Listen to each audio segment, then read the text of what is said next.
Hello everyone and welcome to Admiral George Rodney, Breaking the Line pioneer and many other things. Now, you will notice if you're on YouTube that the name has changed the channel a tad. Not much actually, because if you notice, this says Dr. Alex Clarke does Naval History Live, this says Dr. Alex Clarke does Naval History Live, and the name of the channel was literally, because of my connection to university, etc., it was literally just Dr. Alexander Clarke. But the whole way through it's been Naval History Live. And I sort of thought, well, do I change the title of the channel to Dr. Alex Clarke Does Naval History Live? And decided, that's a sodding mouthful. It is. So I just changed it to Naval History with Dr. Alex. But basically, one of the things it was pointed out to me, and when I say pointed out to me, I've been looking at the various YouTube advice that comes out occasionally, the logarithm and all that stuff, was that you should have some standardization across the two. You should have some standardization going on. And so that's what I've searched for. That's what I've done.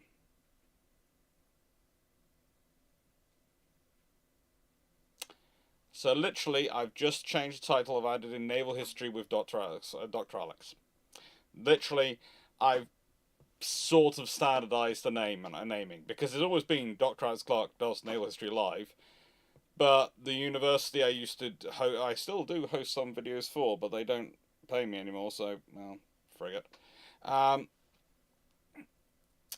Didn't like me to sort of do it that. They wanted just me to have the channel name as my name, so students would find it easy to find, and I did leave it as that, and I left it as Dr. Alexander Clarke, because also it differentiated me from the other Alex Clarks which are out there, and, well, as said, I literally decided, right, I want to change the title so it's standardized and fits with it, but it's also got to be within a certain length, because otherwise it looks weird on screen when you have to. It's strange enough now when you have the screen in small points, etc., but as small forms. But if you have it in standard form, it fits, and so that's it. And I'll work out what to do about the Twitch channel at some point.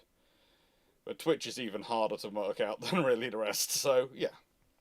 That's why the channel name's changed. Today's discussion is Admiral George Rodney. Now let's start off with, he is an interesting character. He truly is. He is an absolutely random gent in some regards. And we're not going to start off too quickly, because this video is not due to start till, 45. I did schedule it for that because of doggies. So people will get the alert at hopefully 45. Because theoretically, what YouTube is supposed to do is send out the alert when I've programmed the start time. So that's when it's supposed to flash out and people go, boom! We're live. But yeah, Rodney it is. Now, I'm just going to check I'm making noise. I am making noise, according to that. And I am making noise according to YouTube. So, I'm making noise according to all systems. I have the chat set up so I can see both the Twitch and the YouTube chat. I'm live on both. I have Iron Brew, and it's January and February. And honestly, one of the first things you learn when you do YouTube for enough time, we are coming up on the 5-year mark of this channel. That's a scary thing. We're coming up on the 5-year mark, and if you want to know something even more fun, coming up on the 119th Patreon Live. I realised that when I was typing them in and programming in, there'll be the 119th Patreon Live will be the last live before the 5-year anniversary. That's... yeah.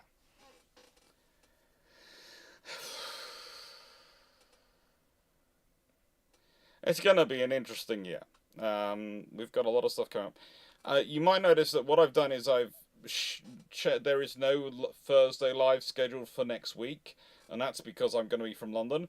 But don't worry, I'm going to put both the premieres, so both the World War I arms, both the premieres up here, the pre-World War One Arms Naval Elimination Conference and the From Spiteful to Queen Elizabeth, Oil and the Early Royal Navy. They're going to go up next week as premieres on the probably the Wednesday and the Thursday, and there's going to be another video hopefully for the Friday.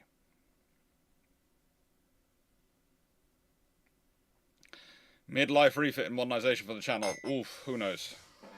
There probably will be a little bit of a partial revamp over this year, but honestly, one of the things that's going to put that off this year is moving house and the cost of sorting out the house. To upgrade the channel more and make things a little bit more professional, etc., I really do need to outlay a bit of money. It's going to be easier once the office is properly configured, and I'm able to set up a green screen and do shorts the way I want to do them, and do some things. You might have noticed already that in some videos I've started doing sessions where I'm standing up and talking from a standing position, and there are going to be more of those in future, because this office is going to have the space for me to do that. And me to stand up, and if I can have a green screen behind me and I can have a map, I can point a map through, go for a map and those sort of things. And I've got plans for all that. But it's going to take time, space, and money. And honestly, they all come back. The Russian naval premiere should be coming out on Friday.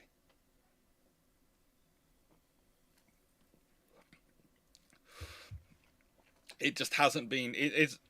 It's been recorded, it just hasn't been uploaded, so it hasn't been advertised yet as a premiere. But it's coming out tomorrow, Michael Hooch. That's when the Russian one's coming out tomorrow. And then there's going to be those two ones and the two next week. And Scuttlebutt 9 has been rewritten. I thought The Office will be just books.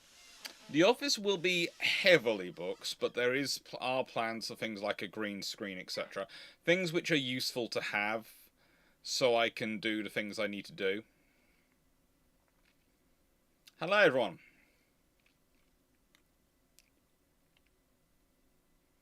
So yes, it will be full uni lecturer style videos. Can we stop with the hearts? It's freaking me out. Oh, they don't show up. They don't show up in the restream chat. They do show up on the YouTube chat, and I just keep seeing hearts coming up. And it slightly freaks me out on people putting hearts in a naval history video. Seriously. It does freak me out. The smiling faces are better. The hearts freak me out. The smiling faces are better. Oh, good lord.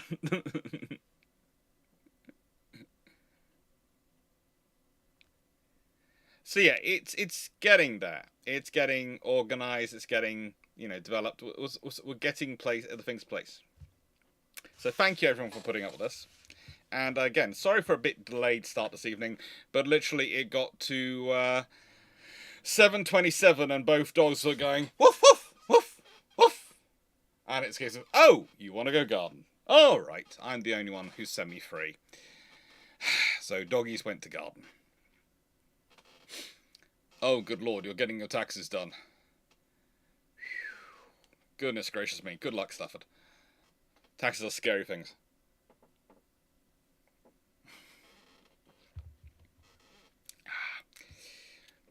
Now, if you're the one... In this way, there are very few things which will make me upset with you to the point at which I stop answering your questions.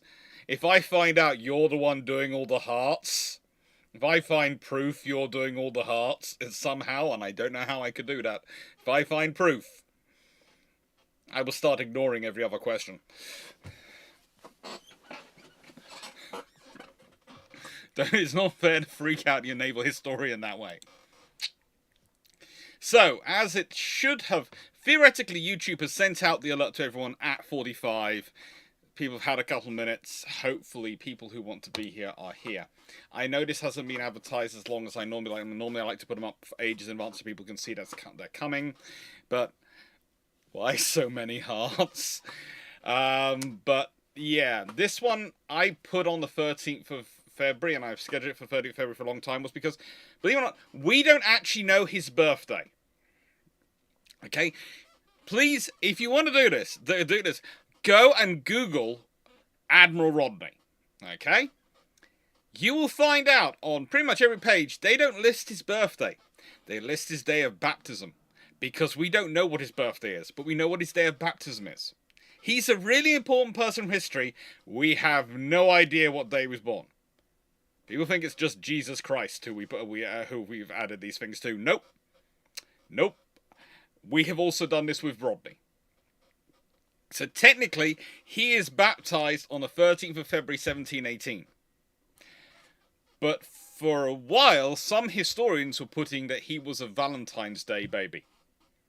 Because the date they had was the 13th of February, they presumed it wouldn't have been the 13th of February, because who would baptize their child on an unlucky day? I love the historians like that.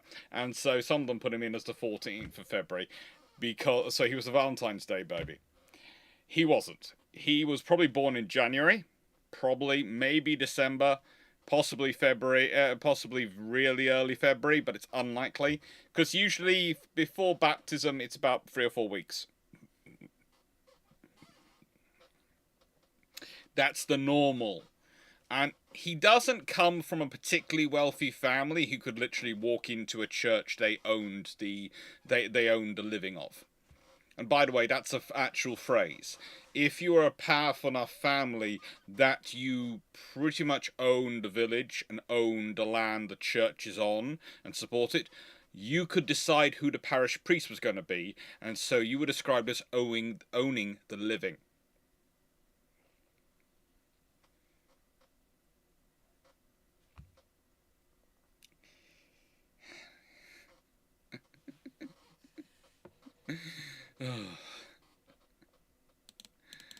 Okay.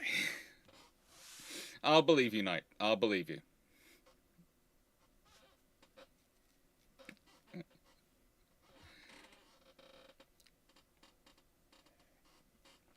Now, we're going to jump into this straight off with Rodney. He is a complicated soul. He is both a commander who will take great risk, but who also can be overwhelmed by greed. And it's because he grows up poor, because he always feels inferior on the ton in the town, and, you know, all those things, that he is, to an extent, always obsessed with the money he can have and the money he can get. He is both surprisingly liberal in some of his views and some of his treatments of officers and sailors, and at the same time is horrendously bigoted, for want of a better phrase, by our standards, and even by the standards of the time. Please note, I am not one of those historians, I would hope, and if you watch one of my videos, hope you would agree, who applies current views on things and moral and sometimes current ethical and moral debates to people in the past. But I do always point out when people are held to account at their time. And to be honest, Rodney manages to get himself into trouble with how he treats American Jewish traders in a Dutch island which is captured during the American Revolutionary War, Fourth Anglo-Dutch War period. It's a whole affair, but basically, Rodney arrives and just finds money. Money, money, money. And all his baser and, how do I put this, more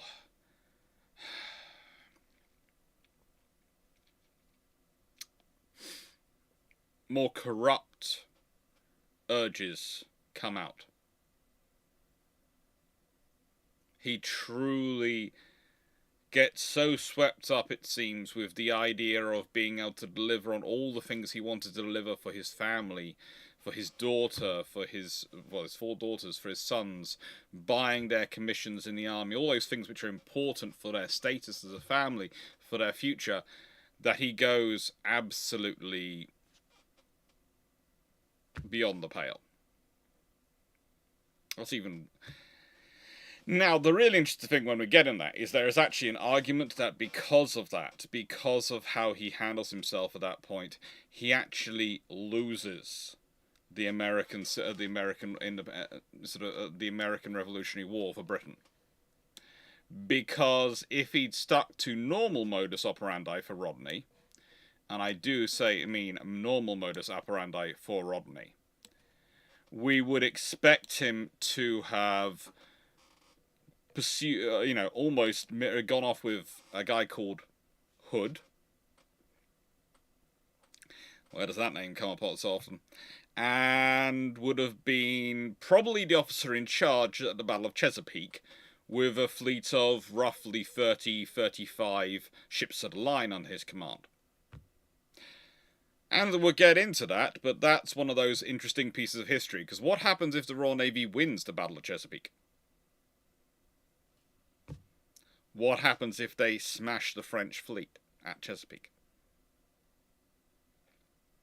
It's going to have an impact. I don't think it changes the ultimate outcome of the American War of Independence, because honestly, and this sounds terrible, but Britain had secured the colonies they were really interested in and weren't really worried about the rest. They didn't want them to go, but they weren't as worried about losing them as they were the Canadian ones, because at the time, and I probably should be quiet about saying this now, it was the Canadian colonies which were actually worth money.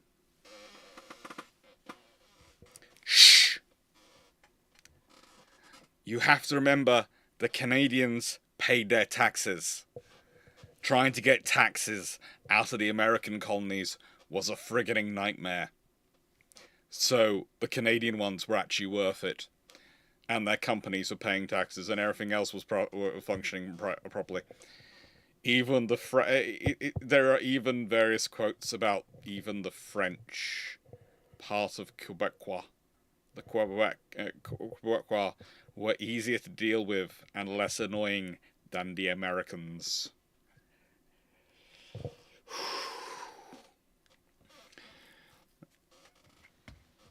This is the thing. One of the king wanted to keep the king wanted to keep the American colonies. Most of the Royal Navy and most of the British government were basically going, we'd like to keep New York. The rest we can let go. I honestly think if they could have negotiated so they could keep New York and its harbour and bay for naval operations and act as a trading entry port, they would have done. And given the rest up quite happily.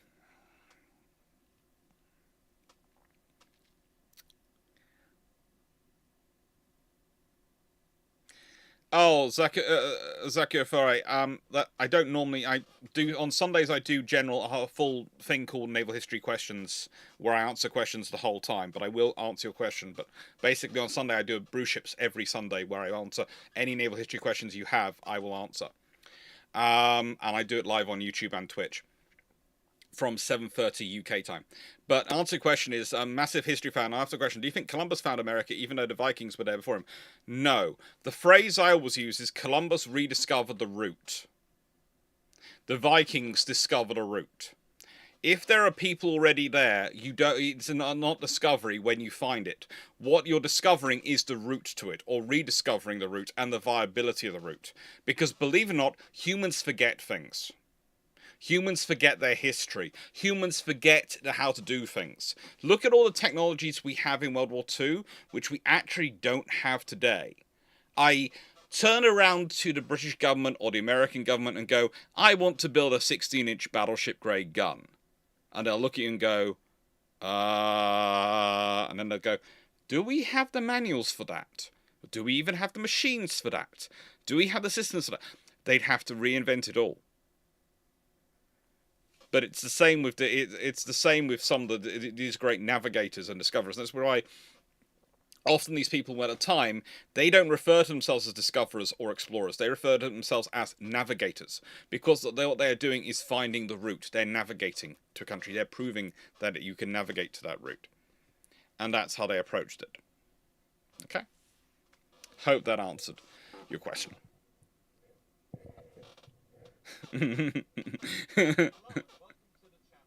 Thank you.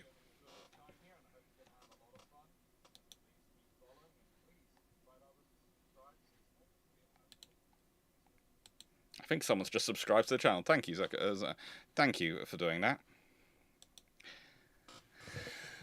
Now, Rodney's a complicated soul. He really is. So, there's the Battle of Chesapeake, but there are things like the Moonlight Battle. There are all sorts of battles in his history where he is a decisive factor. He really is a critical factor. So, he's a mixed bag. And there's the way he ends his career is absolutely pure Rodney. So, he's won a battle, but actually his message about winning the battle, it's called the Battle of Saints, crosses paths on the way. While it's going to the UK to tell them he's won a battle, there's a message coming from the British government removing him with a new admiral, removing him from command. And the reason they're removing him from command is not because of all the things he's done. No, please don't get that wrong. No, they're removing him from command because the government's changed. He's a Tory, they're a Whig government, and so they decided to replace him with a Whig admiral. And then they look really bad. And that's the point at which, after this occasion, because Rodney comes home, the king's pissed, and a lot of the country is annoyed with them, because Rodney's won a great battle. He's a great naval hero, and they've replaced him for what reason? Because his politics don't match theirs. This is the start of the point this is almost the starting point of when you stop having necessarily politics dictating field command and positions in terms of removing people from command. If they're at home, or if they're already deployed in the sea, you do not send out a commander just because of politics. You don't change them. When their tour of duty's up, when it's time to replace them, that's fine. But you don't just do it just because of politics. Becomes after the Battle of Saints. So he has a lot of history for us to get into. Wow. I've had 3 messages from Restream saying I've received 100 messages from today in today's chat.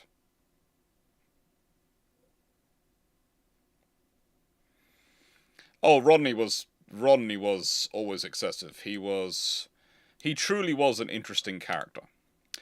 But let's consider his early patrons. Who forms him? Because he is both a decisive commander, an aggressive commander, but he can also be good at great strategy. He is picked out quite early on because whilst he's obsessive with prize money, whilst he does all sorts of interesting things, including patronage, he's usually fairly good when it comes to being both patronized by his patrons, supported, and giving out patronage. But there is also the fact that he managed to make his own 15-year-old son a post captain. That's a little bit excessive, okay?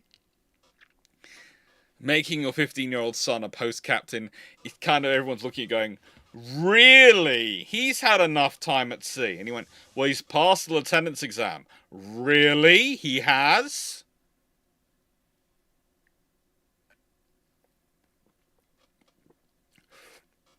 He's been on the books for enough years. Yes, because he put him on the books when he was like 3 years old. Yes, he's had theoretically enough time at sea, but most of that time he was in diapers. But that's all towards the end of his career. That's all later on. Let's look at the patrons of his early career. And really, the first one we really have to look to is a guy called Henry Medley. Now, that wasn't actually his first ship. Rodney is educated at Harrow School.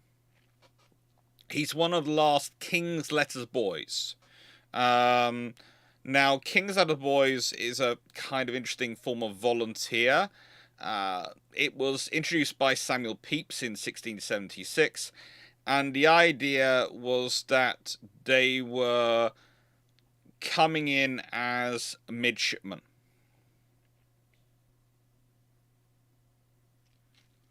And it's it's almost the title before you have midshipman. So he comes in as a midshipman, one of the last ones to do that, in 1732.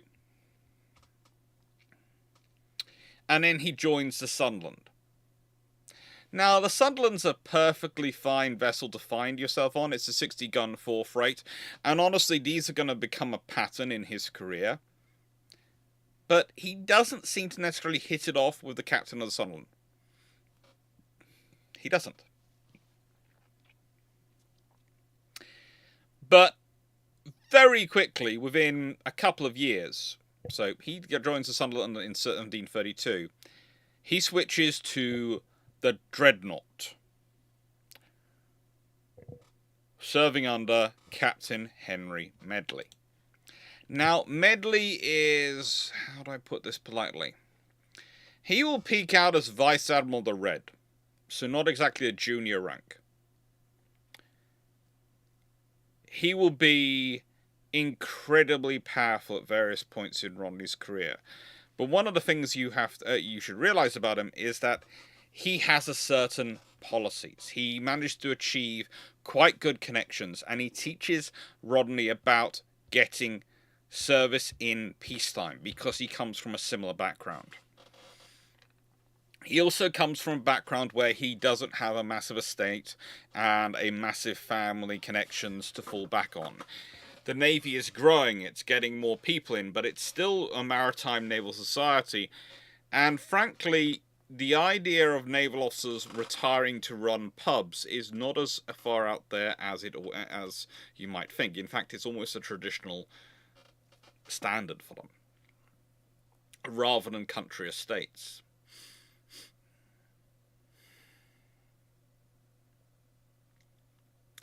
Now, serving under Medley gave him experience and gave him the ability to develop himself. And he also spent some time in Newfoundland, and that's important because eventually he's going to end up being very much involved in Newfoundland because that's one of the few peacetime roles. You see, Newfoundland usually has a governor who's a Royal Navy officer. The reason is because Newfoundland's infrastructure basically is the sea, so you need control of the sea, so you might as well... And so the governor takes out a big warship provider and is also a Royal Navy officer. It's a good peacetime role for an officer because they're going to be on a commissioned ship, earning commissioned sea pay, racking up sea time, and getting paid also a governor's pay. It's really, really useful.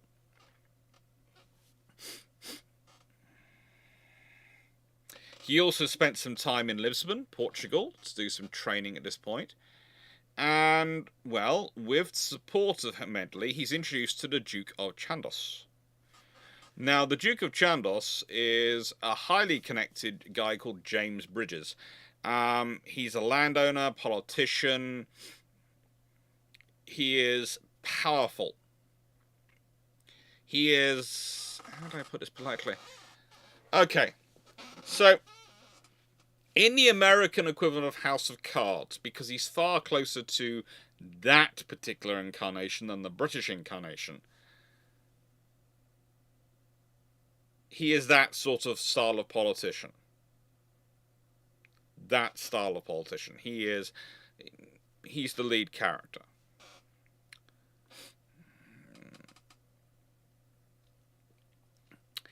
And he managed to secure for him transfer to the Mediterranean station, where he's made a lieutenant aboard Dolphin, and eventually, on the 15th of February 1729, February tends to be a lucky month for him.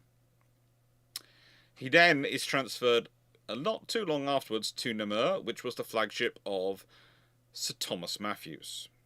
Now, Matthews, at the time of Vice Admiral, is in charge of the Mediterranean fleet.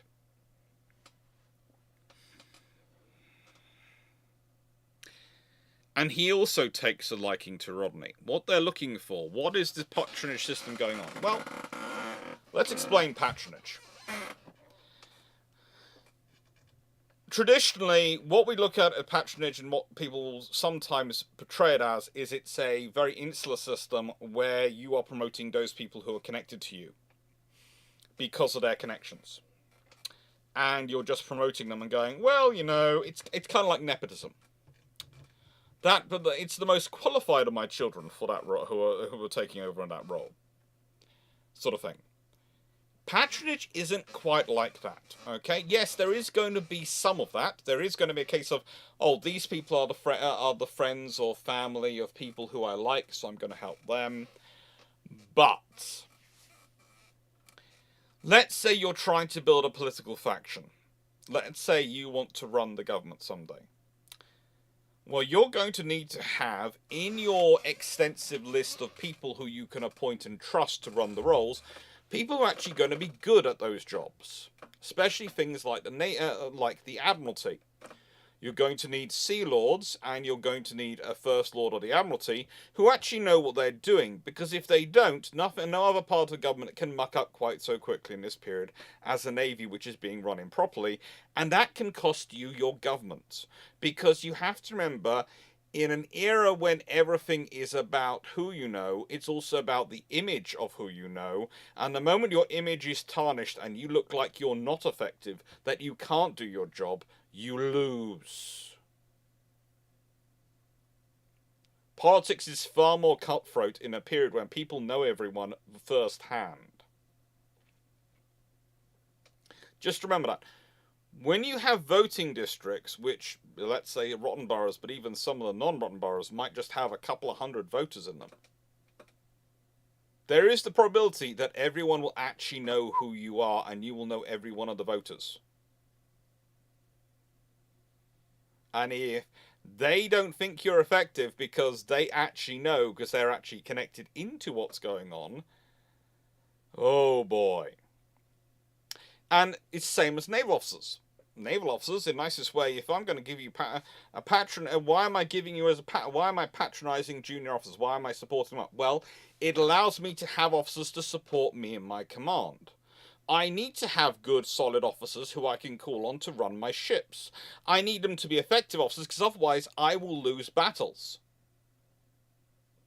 So there becomes a very real thing that whilst, yes, there is to an extent a level of patronage which you can be for nepotism and you can, basically corruption. Ultimately, you need to balance that out with a healthy dose of patronage, which is for people who are going to make you look good, who are going to provide you with competency. Usually the problems come up in a system when people forget that. And usually the system self-corrects hard. Self-corrects very hard. Especially at sea. You can point to many of the worst events in Royal Navy history, and you can go, well, how were they running patronage in this period? Oh.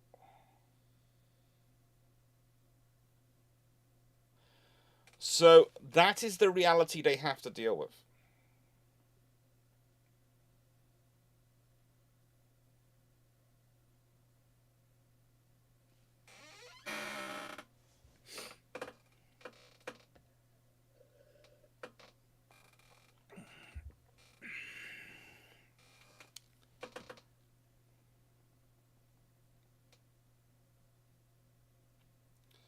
This is going to be one of those Nelson training fishes.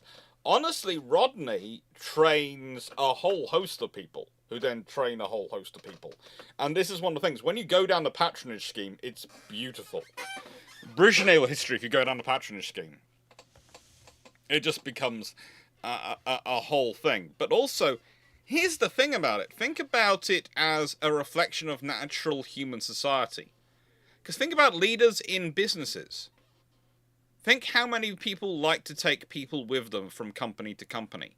Or as they get promoted up a company, will get the people behind them promoted up who have supported them, who have been good. And think about it. There are people who will just promote people who are yes men, i.e. yes men and women. There are people who will just say yes to them the whole time. Those tend to not to be good leaders. The ones who tend to be really rich and really powerful in the world are the ones who promote people who will say no to them and will give them a good debate, who will allow them to hone their skills by good debate.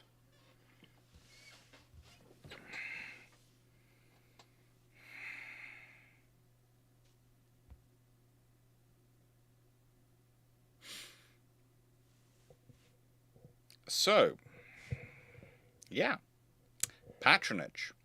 It's having an impact. They're picking out a good young officer. And it's good to have a motivated young officer. Now, Rodney's first command, he gets when he's rather young. Think about this. He's baptised in 1718. Okay? 1718. When the War of the Austrian Succession breaks out in 1742,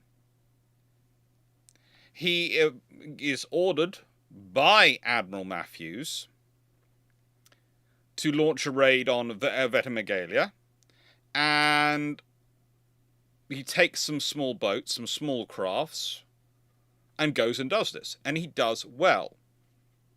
He does this because the Spanish army are stockpiling supplies, stores, to try and invade the Republic of Genoa.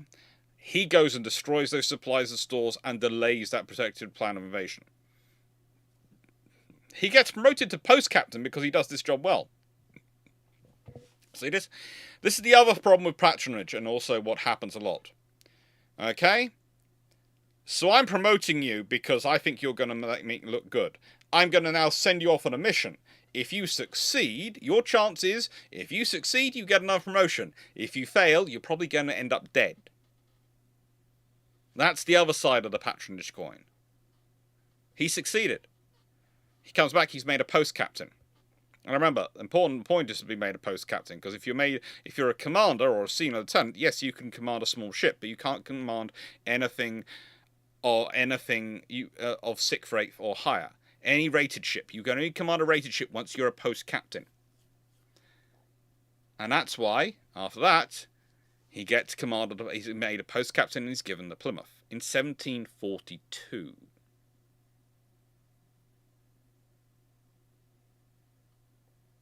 November 1742. So he is 24 years old, 23 years old at this point.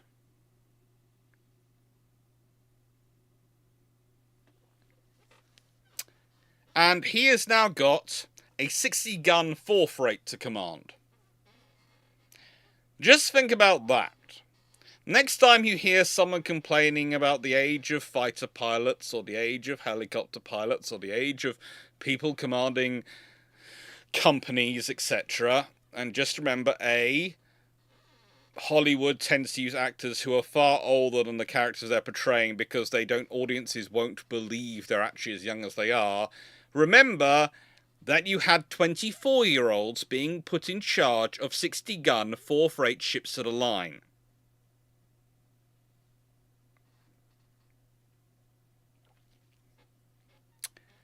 Think about that one.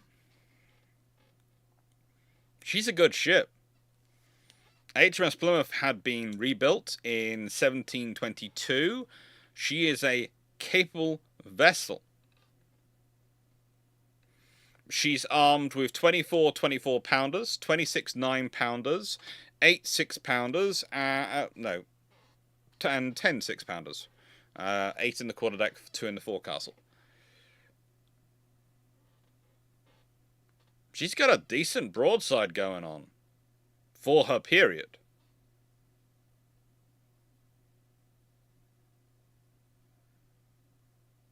And yes, he's got this vessel. He's got a 4th rate, and remember, back to the Sunderland, back to the Dreadnought, he has a lot of experience with 4th rates. He's become basically a 4th rate expert. In many ways, Rodney is kind of strange. He's not really a frigate captain. He has done some work in small ships, but he's mostly been in small ships at a line.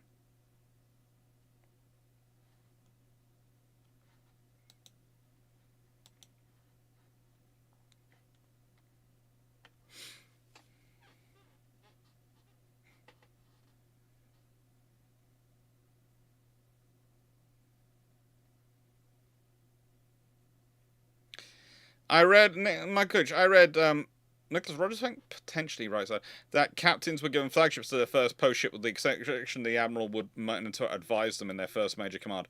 Not normally. Okay?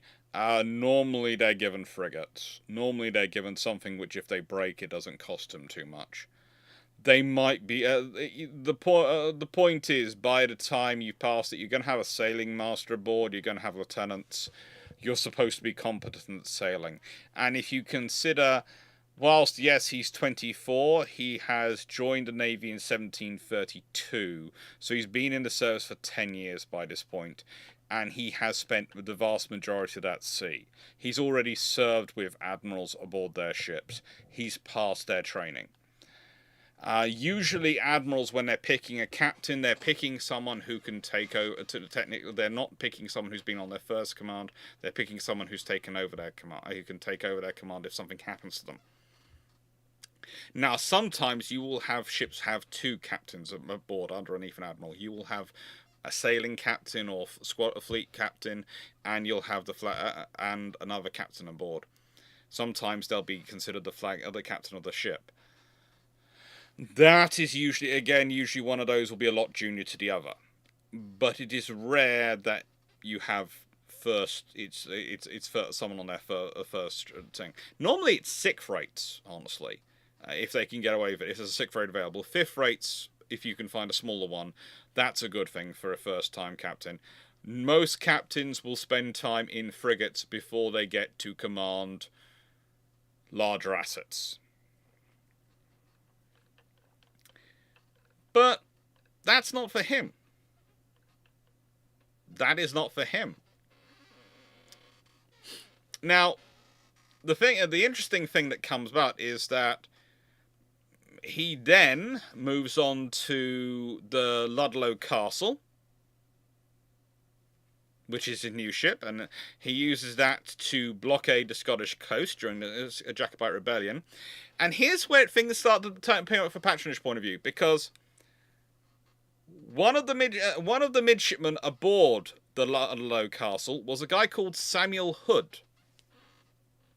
I've already mentioned him later on as an admiral. And the other was James Rodney, Rodney's own younger brother. So he has two midshipmen aboard, and this shows the whole patronage system. One of them is his younger brother, James Rodney. He needs a career. He needs to learn what he's going to do. Who better to send him to sea with than his elder brother, who's a captain? Who better to take care of his interests and make sure he gets a proper education and actually has a chance in the service than his elder brother? And his brother can trust him because, he might not have seen him much for the last 10 years, but, well, I think by that point, the last 13 years, because it's 1745. But he knows him well enough to know he's going to do the job. And Hood comes highly recommended to him.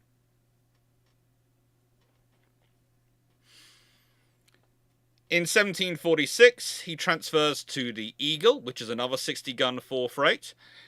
And then he spends time blockading the French-occupied Ostend and west approaches, and eventually he takes his first ever prize ship, the 60-gun Spanish privateer. 16-gun Spanish privateer. And then he's assigned to what's called the Western Squadron. Now, here is where we get the next interesting character, because basically, the Western Squadron is the crack squadron in the Royal Navy at this point. It's the fiercest fighting A-team of the fleet. It's the bloodhounds as far as the Royal Navy is concerned. It's which will go anywhere, take on anything, and demolish it. And they have this set up for a reason.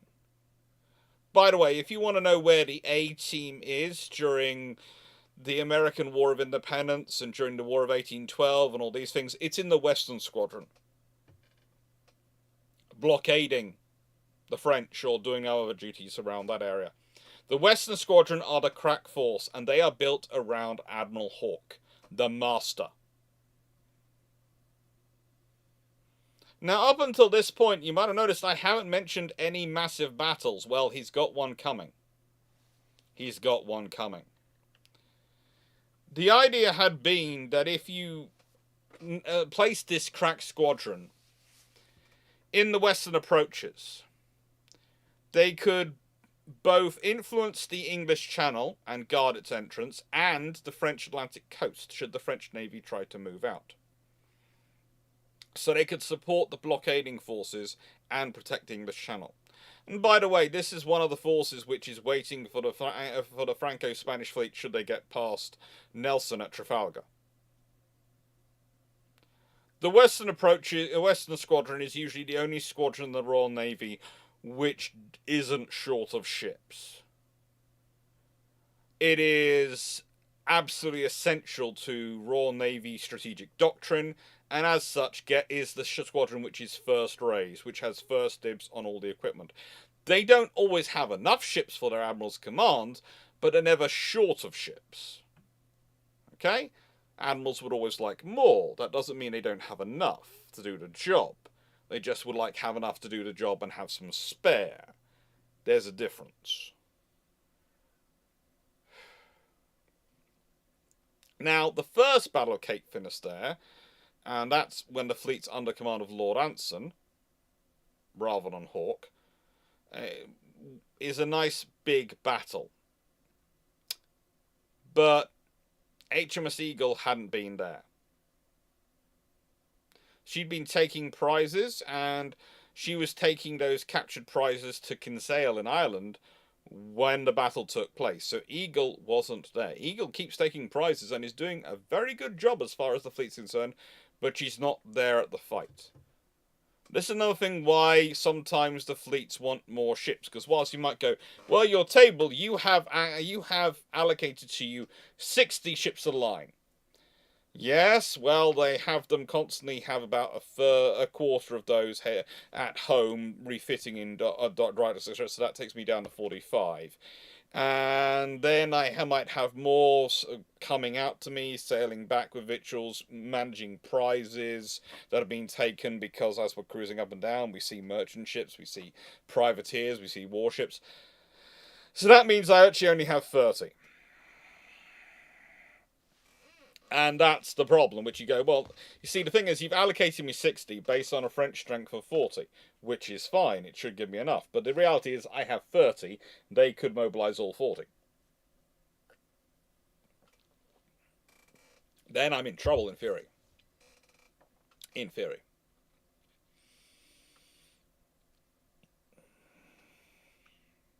Now, the second Battle of Cape Finisterre, that takes place on the 14th of October, 1747. And that's a fun fight as well. Now, in this battle, you have the Royal Navy bringing 14 ships of the line to fight. The French bringing 8 ships of the line, 250 merchant vessels, an Indiaman, and a frigate. The French lose 6 ships of the line, captured. 7 merchant ships, captured. Around 800 sailors killed and wounded, and around 4,000 captured.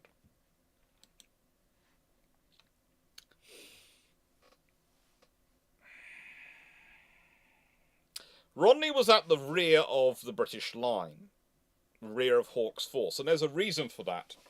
Hawke has a habit of leaving officers who are very aggressive at the back of his line.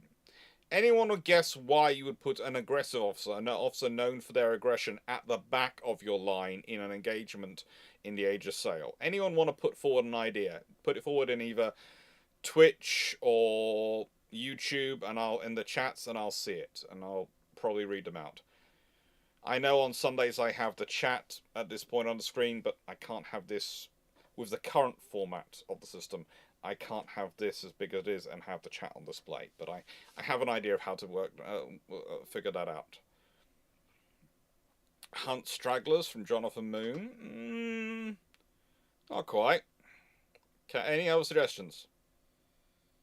Any suggestions?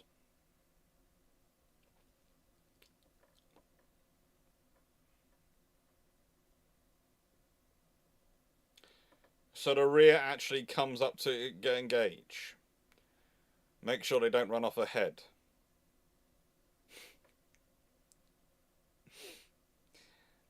Well, actually, it's a combination of the two. It allows you to control it, and it also means that the aggressive officers in the back, as Eddie Rudolph and Makaguchi put forward, will actually engage. There's no chance of a scenario that happens in some battles where the rear of the line never gets into combat. By putting them at the back, they make sure they come and engage. But it means you have to know your officers and have to trust them. And they will fight their way forward. Now here's the thing. Eagle's one of the last ships. She actually only engages the French at noon. However, Eagle is a 60-gun 4th-rate ship of the line. Rodney manages to find 2 French ships to have a fight with simultaneously. Unfortunately, one of those French ships ran away. Do you know the temerity of it? Yes, they both had 70 guns. Yes, he only has one ship with 60 guns. But by golly, he would win that fight. He was doing so. Now, he managed to engage the Neptune for 2 hours until his steering was completely destroyed by a lucky shot and his ship became unmanageable. He actually ended up testifying at a guy called Thomas Fox, who was the captain of HMS Kent, court-martial because he accused, and Hawke agreed, him of failing to support him. Now, please note, the Kent is a 64, which was supposed to be 3rd in line, but had managed to have issues with its organisation. The Neptune and the Monarch, both end up getting captured, which were the 2 ships that Rodney had engaged. And there was many debates that if Rodney's steering hadn't been taken out, he'd have probably been the one to capture the Neptune.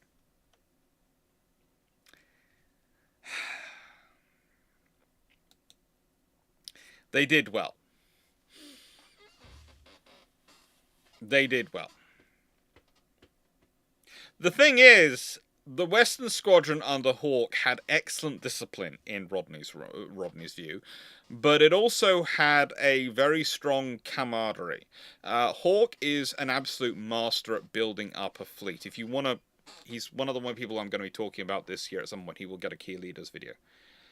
Because Hawke is truly a special individual when it comes to building a team.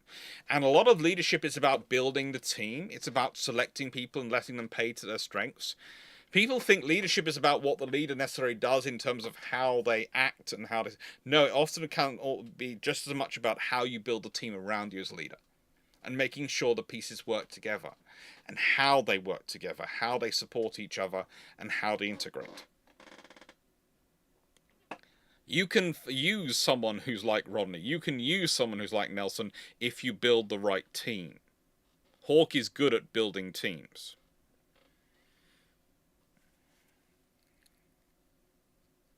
Now, the thing is, Rodney's share of the prize money by the time that Eagle is decommissioned in August 1748... was £15,000. Now, I did mean to do this earlier, but I forgot to do this.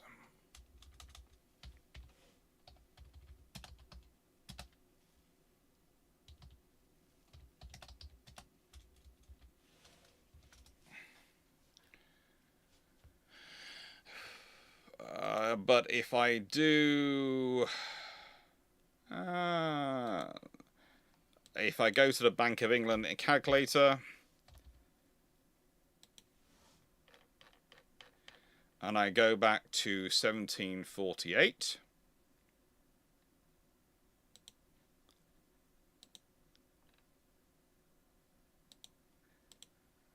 then that is 15... thousand would be 2 million, well, 2.8 million pretty much.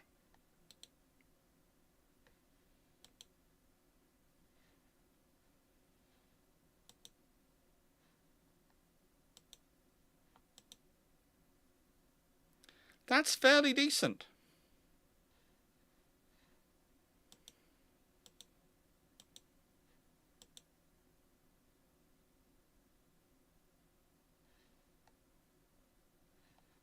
Why has Restream just logged me out of my own chat?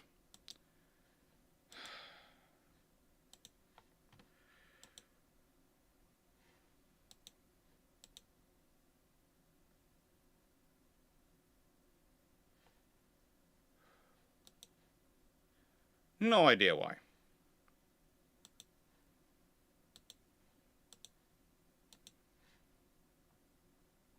No idea why.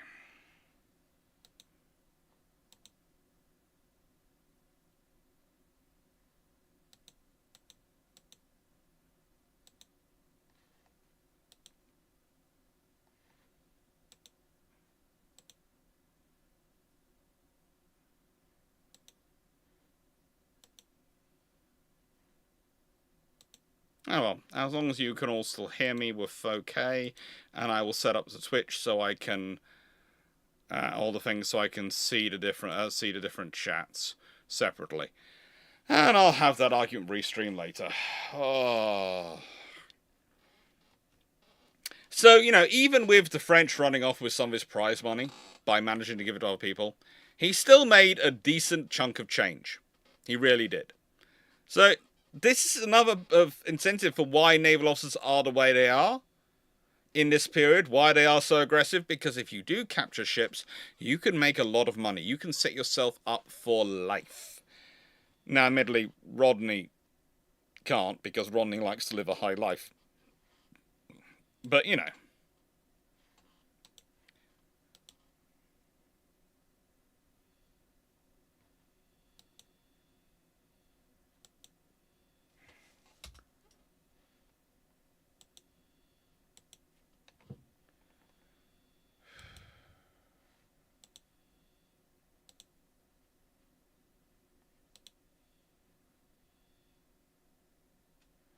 Right.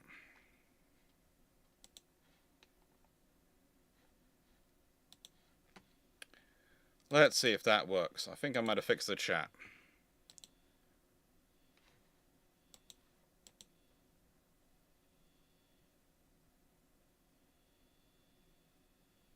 Oh.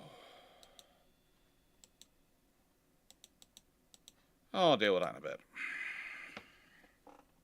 Ay, caramba. I do find these things annoying sometimes. I do find them annoying. You pay the money for the software, it's supposed to work. Is that asking for too much for it to work? Is that asking too much? All I do is ask for it to work.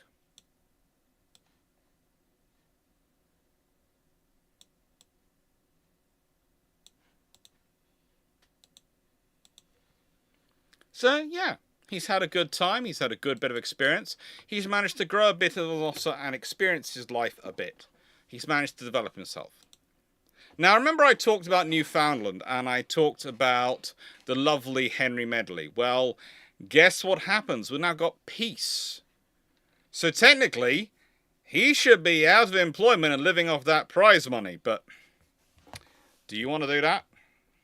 Do you want to, if you've come from a background where you never really had enough money to live up with your neighbours, do you want to start spending that money? Or do you want to be able to do anything else?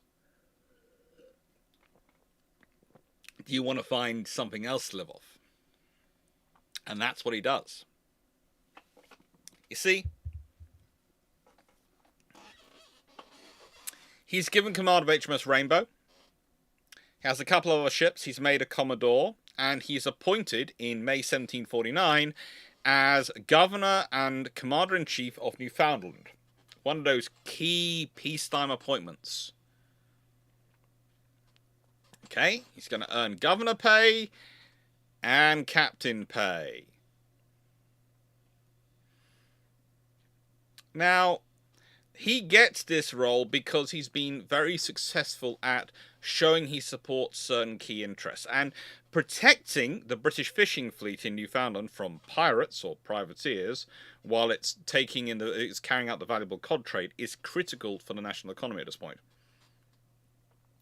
And Rodney would oversee 3 of these great fishing fleet expeditions between 1749 and 1751. Each one would net him a pretty penny.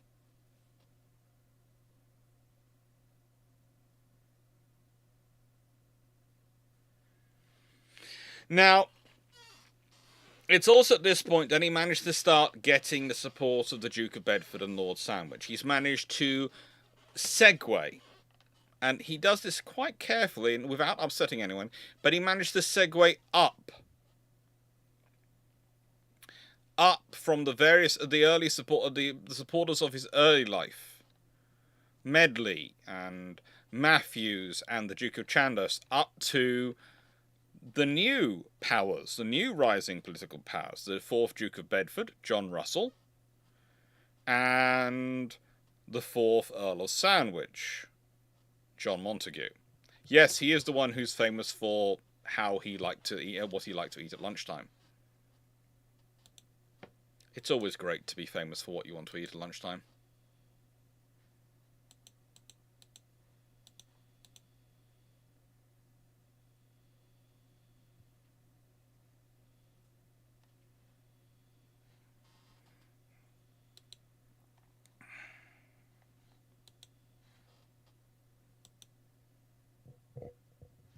Anyway, these two also help him get involved in politics, and so he starts getting involved in politics.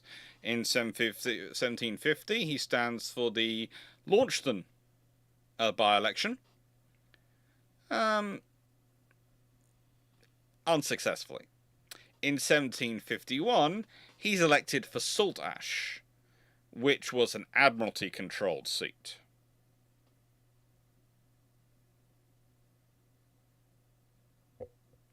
Now, believe it or not, while he's doing this, he's serving as an MP, he's still making trips to Newfoundland. He actually, in 1751, when he's on his final trip to Newfoundland, he actually comes home via Spain and Portugal, earning money escorting merchant vessels. Once he gets home, well, he falls ill and is technically unemployed for 10 months. During which time, whilst he's ill and unemployed, technically, he develops his estate at Old Aresford in Hampshire, which he'd bought with his prize money. And in 1753, he marries his first wife. Always good to do while you're ill, while you're recovering. I'm going to build an estate, and I'm going to get married. Now, this is pure Rodney, because he actually was a bit undecided between Jane Compton and her younger sister, Kitty. He'd met them both in Lisbon during the visits to the city, and he really did like the Charles Compton, who was the 7th Earl of Northampton and their sort of elder brother. But he wasn't sure whether to go for the elder sister or the younger sister. He eventually does decide to marry Jane, and he had 3 children with her before she died in 1757. So they were married for 4 years and produced 3 children. During this time, he also managed to secure guard ships. I've done a video about guard ships, and he likes to get command of the Portsmouth ones. He doesn't ever really have to go to sea much, but there again, the guard ship doesn't often go to sea until you get to the 7 Years' War.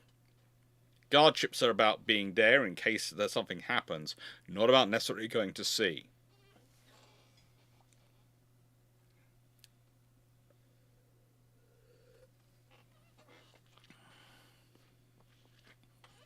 Yes, if you're an MP, you can't be arrested for debt. At this point in his career, he's not really too worried about debt. Debt comes and goes. The main problem he's going to have with debt is going to be later on in his career. At this point, he's still fairly flush with cash, and he's done pretty well. The trouble was,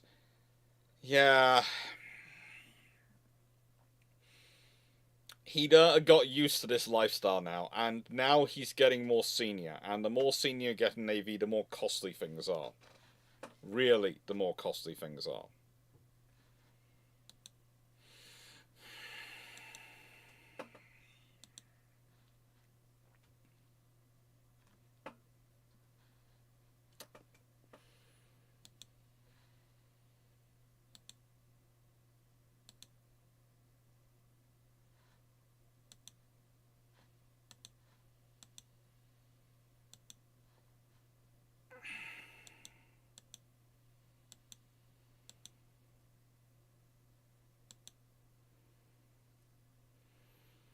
But that's life. That's what all the people say. One minute you're up there, next you're down in wherever. LA. Um, he's made some money, but now, thankfully, comes the 7 Years' War. And I do say thankfully comes the 7 Years' War because, frankly, he was getting bored. And Rodney is not quite as bad as Nelson when it's peacetime, but he's not far off. Now,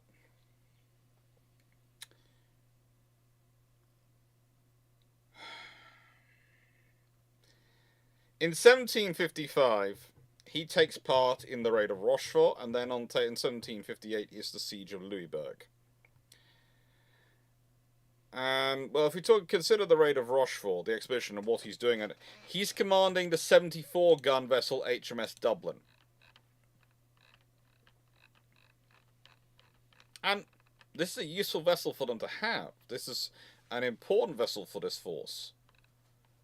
Because you've got 17 ships that are line. They're coming to fight. Hawke is in charge.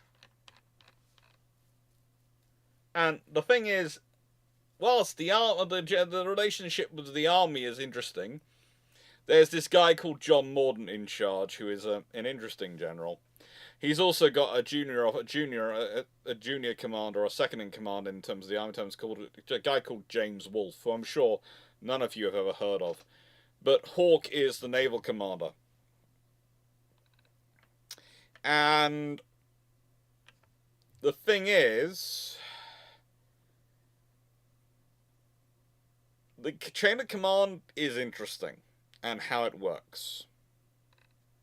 Honestly, you have got some excellent officers wandering around. You've got Richard Howe, who will eventually become Admiral of the Fleet, in charge of some ships. And got lots of... If you go down the list of the forces which Hawke gets together, the officers read like a who's who of who's coming up the ranks. But the trouble is, the General, Mordaunt, is absolutely indecisive as anything. You've got Hawke, who's brought a fleet of hard-charging, aggressive types with him. And then you've got Mordaunt, who's going, I'm not sure if we should do this, or if we shouldn't. I'm not sure. I can't make up my mind.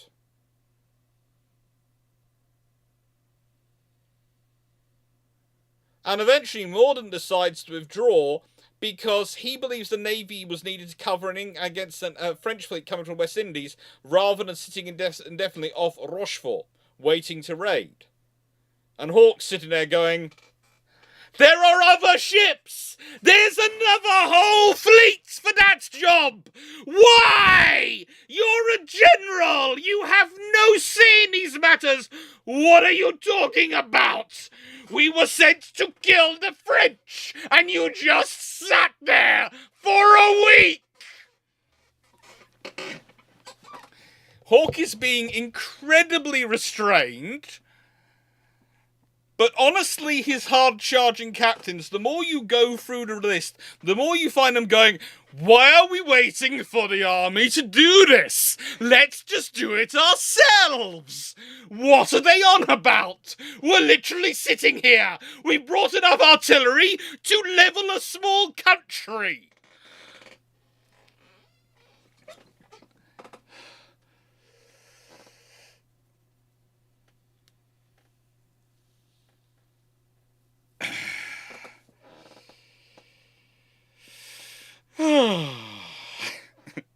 It was an interesting scenario.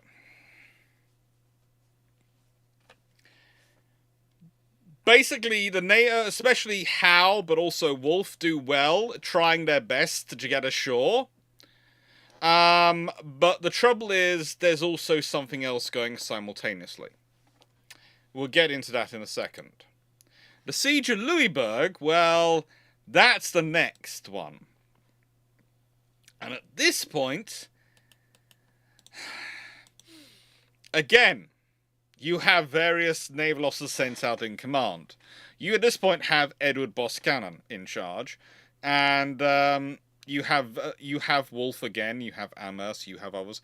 This is a British victory, and again, how do I put this politely? Well, you have HMS Dublin, a 74 with George Rodney going along. Boscawen basically suggests to the army that if they don't do something worthwhile him bringing them here, and this is Louisburg, which is part of part of French Canada at this point. If they don't do something, then he will land them there and leave them there.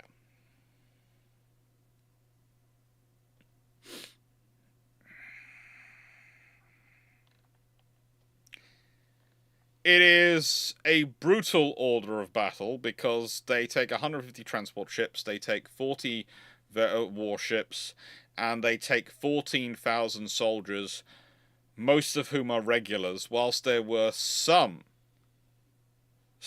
who were Rangers from the Americas. Most of them are pretty much British regulars and well trained. You have things like the 1st Regiment of Foot, the Royal Scots.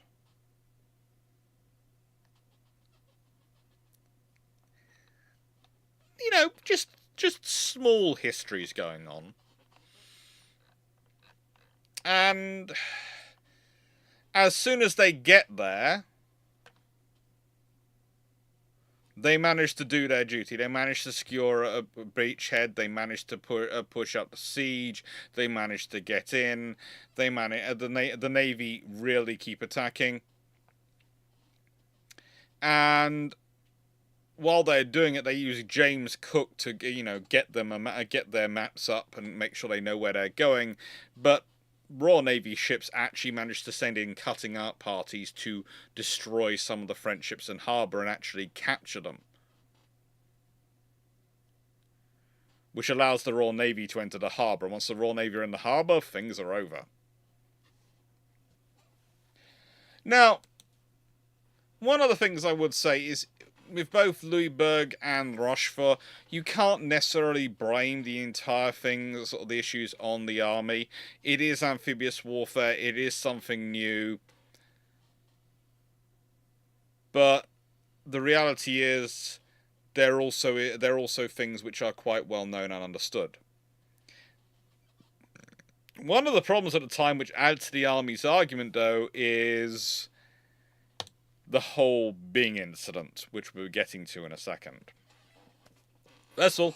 It's Seamus Book Club time. It's time for me to say thank you to everyone for supporting the channels. Thank you for liking, sharing, subscribing if you're on YouTube. Thank you for subbing and all the other things people do on Twitch. I'm still learning the stuff, and I still love doing these broadcasts on Twitch. I've only started doing naval history rather than just gaming on Twitch recently.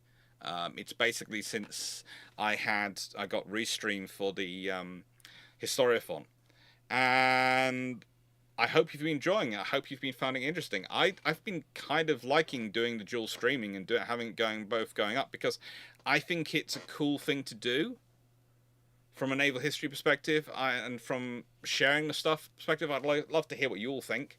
I think it's fun to be doing it on both at the same time, and think it's fun to be sharing it on both, because I also think that means that if there's ever a problem with YouTube, I'll be on Twitch. If there's a problem on Twitch, I'll be on YouTube. And I know people have preferences for where they prefer to go, so this way it caters to both. but it means that there is an ongoing thing. And one of the things which you should need to do is, you have to remember, is that you're supposed to do a certain number of broadcasts live on Twitch every month, and similar on YouTube actually, to keep your channels monetized, to keep them working with the algorithms, because if they're unmonetized, trust me, the algorithm will kill you faster than anything else. It's bad enough when you're not a shopping or tech channel in January and February with the algorithms and how they put what they put out, or a money channel, without you being unmonetized as well. So doing these dually broadcasting on both means I keep the monetization on both, definitely. So yeah, it helps me on that run, but I also think it helps me reach all more of you. There are lots of videos and things coming. I'm going to be getting on with things soon in terms of announcements. There are going to the book, hopefully end of March, beginning of April again. The thing is mostly to do with, we've got some people who are now wandering around the house back home, the one in Surrey, which we're selling. So I've budgeted a certain amount of time in my schedule to have to drive off up there, empty the last bits out of the house, and come back, because we left some bits there because if we want, to clean the house and various other things, if we needed to do, to keep it nice while it's being sold, and those are things which we basically want to remove before we, it's things like a Hoover, which we'd quite like down here. It's my Henry Hoover actually.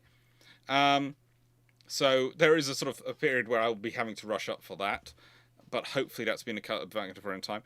The main thing that's coming up, and main thing which I'm going to announce at this point, is next week will be premieres. The live will be on Sunday, but there'll be no live on a Thursday. There'll be premieres. I'm hoping to see if I can make them as premieres go live on Twitch as well at the same time. If I could get it to simulcast something like a premiere on both Twitch and YouTube at the same time, I'd be really, really happy. But I'm not sure if I can get it to work on Twitch. I'm looking into it to see if I can. Okay? So thank you very much for your support. Thank you very much for sharing the channel, for supporting the channel, for helping grow. Thank you for the super chats, super thanks, and all those things. They really do help. This channel is entirely funded by you, and honestly, looking ahead, at the moment I have other things as well which fill in my days, but there is potential that I will become a full-time, I will even not have the consultancy work, etc. And the teaching work, the uni teaching work is always contract, from about October onwards this coming year. So I really do need to grow these channels. And the reason I say that is because, as I've talked about before, the people who I do most of the consultancy work I do, which I do strategic consultancy for companies occasionally, is through a company which is run by a very nice older couple who they're passing it on to their children in theory, but they're also sort of shutting it down, because the children don't want to deal with a lot of the things if they take it over. And some of those areas they don't want to deal with are the areas which I tend to write reports on. So I am thinking I'm going to be out of that one soon, if I'm reading the writing on the wall. And this is nothing I haven't said to their faces, and they've gone, well, it might be, might not. We'll see, because they do watch this channel, so hiya.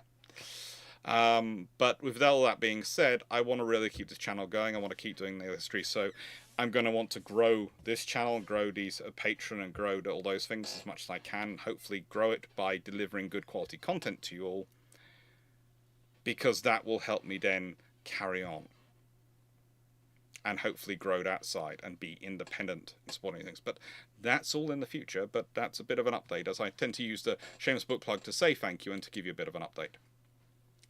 So let's consider the 7 Years' War. Always fun to have a 7 Years' War.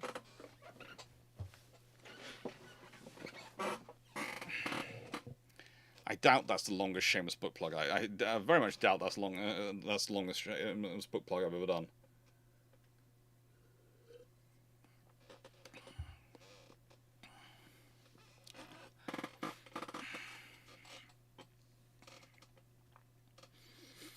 Now, 7 Years' War. He became a Rear Admiral in 1759. One of the big things you have going on in this period is the French attack on Minorca, the Battle of Minorca, and what happens to John Byng. This is Byng. Byng came from a powerful naval family. He had all the connections and wealth which, frankly, Rodney would have loved. And yet, he gets court-martialed and executed. He's shot on the quarterdeck of HMS Monarch, which had actually been a vessel commanded by Rodney. Monarch was one of his vessels. Rodney had pled illness in order to not serve on the court-martial, because he didn't want to be connected with it. And then, whilst he disapproved of what Byng had done, and he was vehement in his disapproval of it, he actually tried to work for the sentence to be commuted. But there's a limit, because the thing is, in many ways, Byng is being executed to set an example of, okay, you might be promoted by patronage, you might be rich and powerful, but if you don't deliver, you can still suffer consequences. And whilst, yes, the Navy works at this point to make sure they never have another admiral suffer those consequences, they do it by two ways. And one of those is by basically telling the admirals and the senior officers, you need to deliver. You can't afford to not deliver. You have to at least show willingness to fight the enemy. We can talk around a lot. We can give a lot of, but if you actually withdraw from the enemy without good reason, you're in trouble.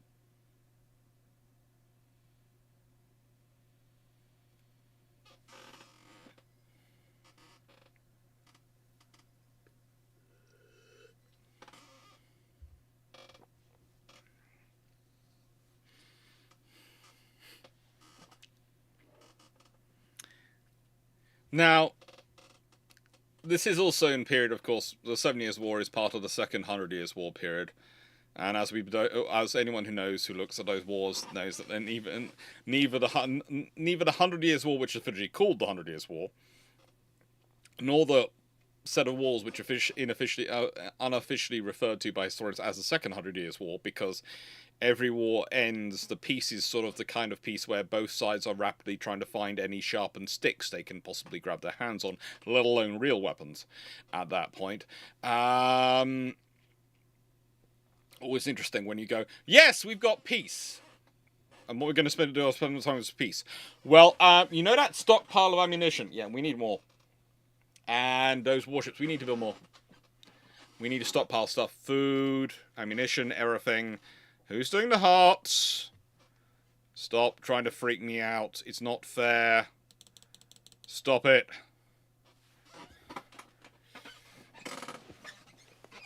Stop freaking me out. Anyway. So, yeah, they're... Rodney is trying his best at this point to exercise political influence. But that's the trouble. He doesn't really have political influence at this point. And you can argue he never really has it. He often thinks he might have it. He's often trying to buy it. But he doesn't really have it. He has connections. And he can do things within the bounds of those connections. But this is the thing about Rodney. He never really works out whether he has the power himself, or whether he's just useful to those people who do have the power, and who will go along with him and listen to him, as long as it's in their interest too.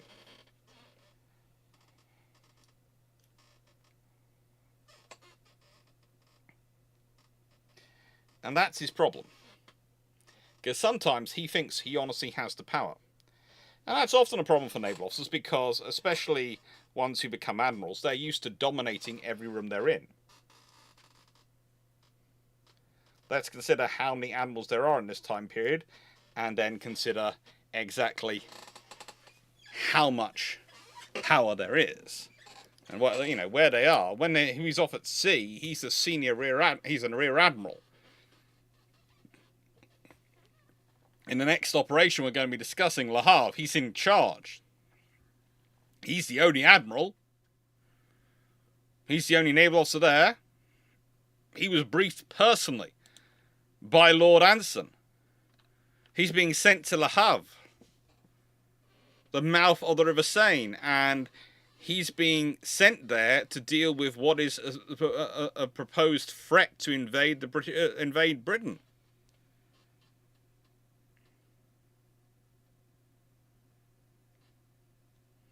Thank you, Colin Cameron.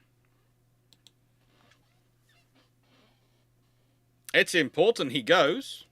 It's important he does it efficiently. But the thing is, realistically, when he does go, he is a junior rear admiral. It's his first command. And yet, at sea, he's God. There is no one who can command his orders. There's no satellite link home in this time period. No one who can go, well, actually, Admiral, we don't think you're doing right. There's no lawyers aboard his ships who can go, I'm not sure if that's legal, sir.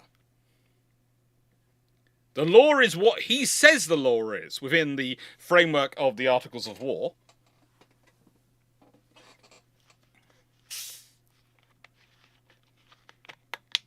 Imagine that, getting briefed by Lord Anson himself, personally. Think of the status of that. Admiral Anson. That is an admiral who is a really big thing at this point. Yes, Rodney goes on to become a really senior officer, but Anson is a senior officer when we're talking about in 1759. And briefing him in person? Yeah. Okay, who's doing all the hearts? Please, stop being cruel. Stop. It's freaking me out. Why would you do heart? This is a Naval History stream. We're literally talking about admirals of several hundred years ago. Why are you putting our hearts in the chat?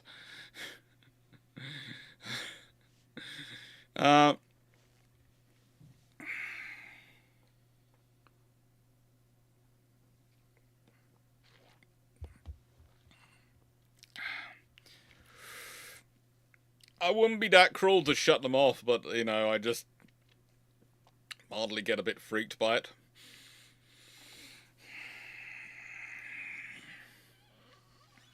Now, his force, composed of 6 bomb vessels, which basically means they're vessels armed with massive mortars.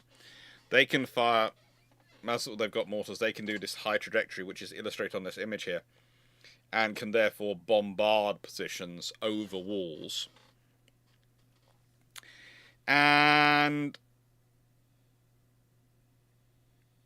several other vessels. In fact, he has 5 ships of the line with him. The Achilles, his flagship, with Captain Samuel Barrington in charge, who would go on to become an admiral.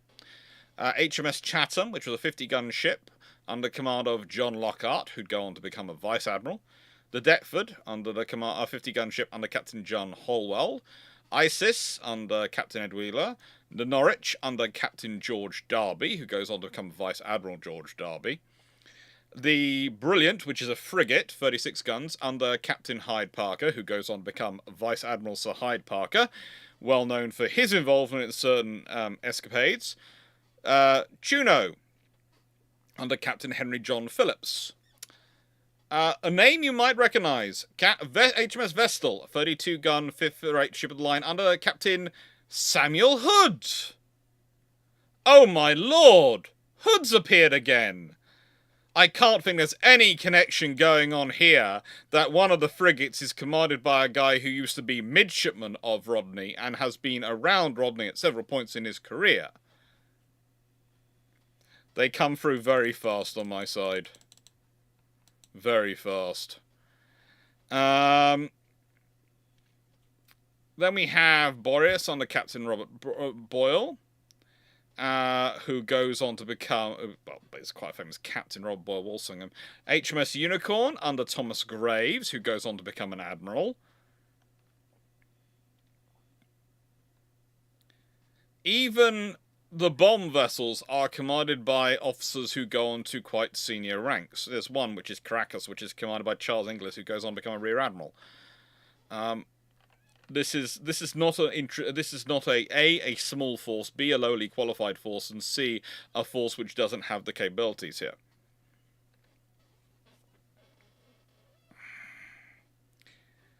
They find themselves coming up against a port which has 337 barges in it. They bombard them.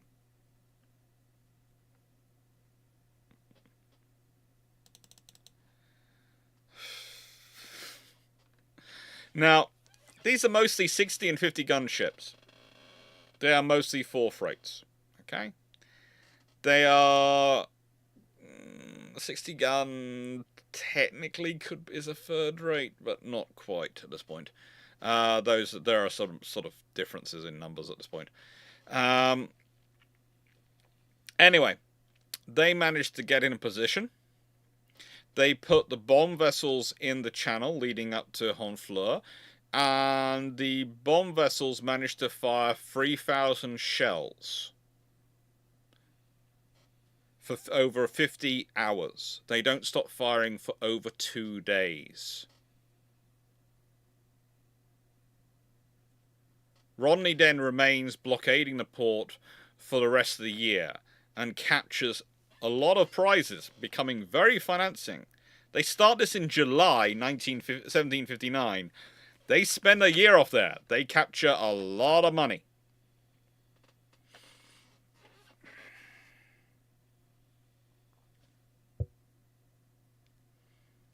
And,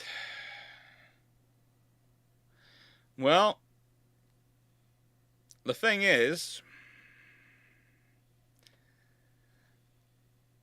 the French take advantage of this later on, and we have the Battle of Lagos, but then you also have the Battle of Quiberon Bay, because this and other successes in 1759 lead to a lot of people feeling very, very confident about their ability to fight the French, and how weak the French are. The reality was different.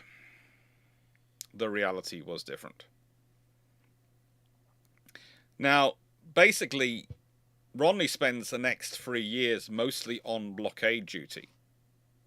Mostly commanding small squadrons, mostly wandering around, dealing with things like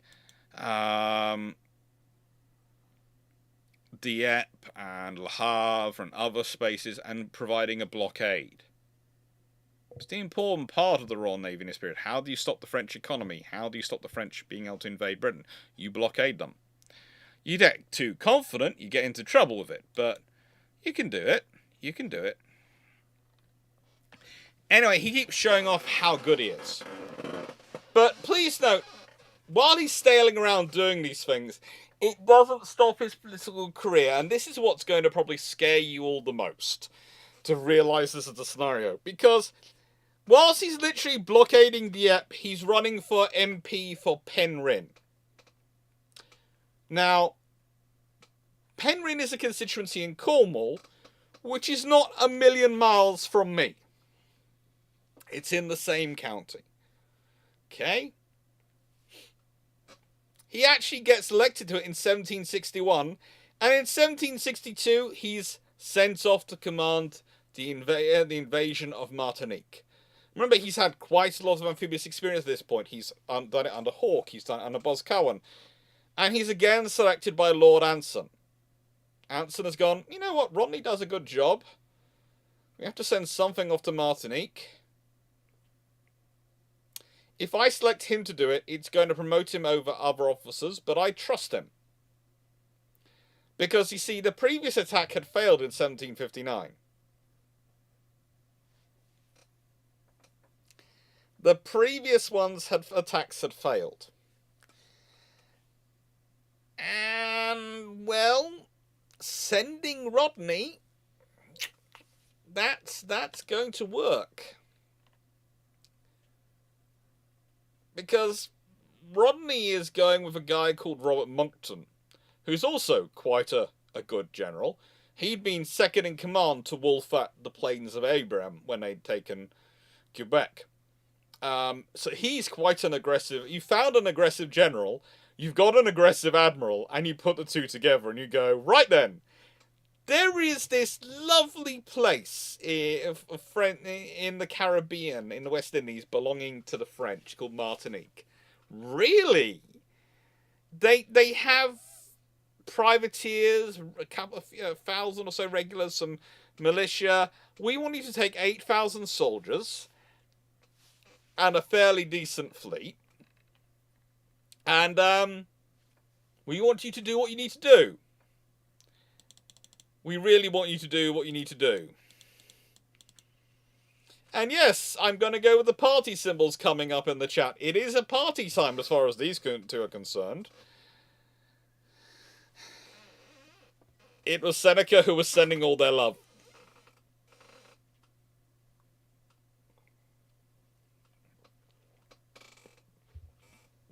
So it's Seneca sending the love.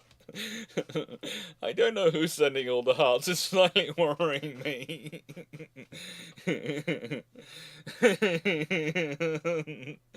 And Patchington as well. Okay, yeah. Let's just...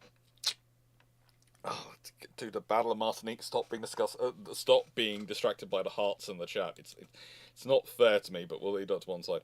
Now, I will make sure the title does have Naval History Live in it, so people don't realise it's live and click on it, they're upset by me talking to the chat, then it's on them. Right. Pretty much, they weigh anchor on the 5th of January 1762, and they head out there. Now,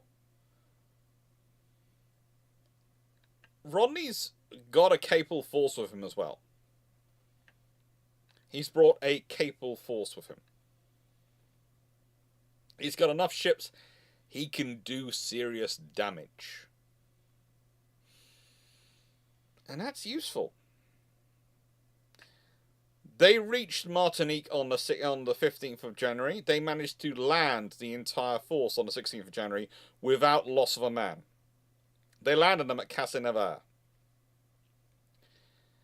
And this was the northern headland of the harbour. The path is technically blocked by gullies, ravines, and redoubts that have been erected at strategic points. And so what does Monckton do? He starts erecting batteries and uses them to silence the French guns, whilst also having the naval ships move in where they can to assist. But he hasn't lost any troops so far. By the 24th of January, once their batteries are completed, they start making a general attack. Now, they managed to turn the enemy's sort of force in this country. They managed to force them to change position. And the redoubts by the sea were carried. And after they managed to do that, they managed to keep pushing further on.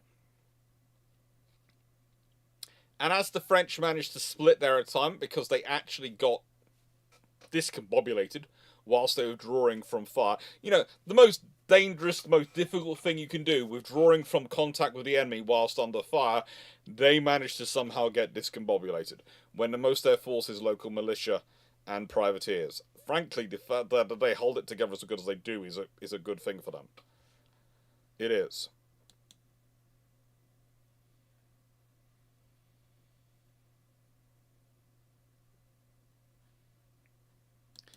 Seneca, why did you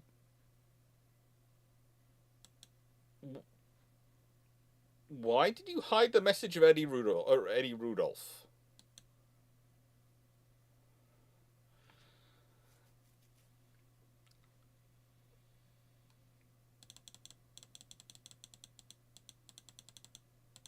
And how are you doing the friendly fire?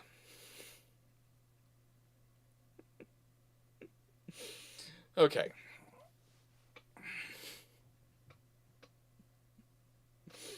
Now, the thing is, once they've managed to do that, once they've forced the French to withdraw, whilst the French are withdrawing to stronger positions higher up hills, They are losing ground. They're losing control of the island. And as they lose control of the island, the British keep moving forward. Monckton keeps going forward aggressively. This is not the earlier scenario where Hawke was sitting there going to the general, "Will you please make a decision?" Monckton does go, "I've made a decision. We weren't asking you for one yet. We're attacking." You really only have one word, don't you? Attack! Seriously, logistics, infrastructure, organising, engineering, anything. Attack! Attack! Okay, charge. Monckton does, in his defence, Monckton does get all those things in place first, but once he's got them in place, once he's got the artillery set up, once he's got everything set up, he does only have one word: attack. He doesn't have a large...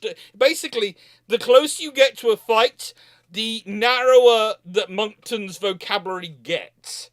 The word retreat disappears almost completely. The word attack just replaces every single word. It's kind of like, what would you like for dinner? Attack. Could you please pass the peas? Attack. No, I just want the peas for my dinner. Attack. No, that is Monckton's policy at this point. And you've got Rodney backing him up, who's basically going, if you need more cannon, we can man them with our naval gunners. We can give you more artillery. You need more artillery? How about I send more artillery ashore? How much artillery do you need? How much can we do? How much? It's the eager beavers of the amphibious assault force. It's quite scary for anyone dealing with them. Now, the French aren't put out quickly. They're doing a good job. But every time Monckton attacks them and they try and counterattack, they usually find their columns gets exposed by more attacks from Monckton. Because Monckton doesn't go, "Oh, they're counterattacking me. Oh, that force there, they're outnumbered. They should withdraw." No, he goes, "If they attack whilst we're defending, then we capture them in a pincer movement. Sir, but neither of those forces are the same size as the force attacking. But they'll be in a pincer, and we can attack." And somehow he keeps winning.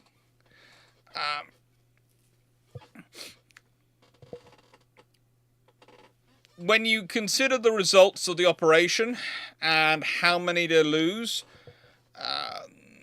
the British capture the entire island by the 12th of February, and they've lost a little over 100 soldiers killed and wounded.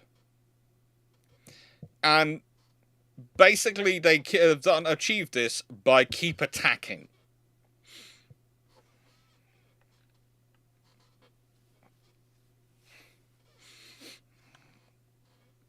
As I said before, February is a very, very useful place for useful month for Rodney. Now, please note,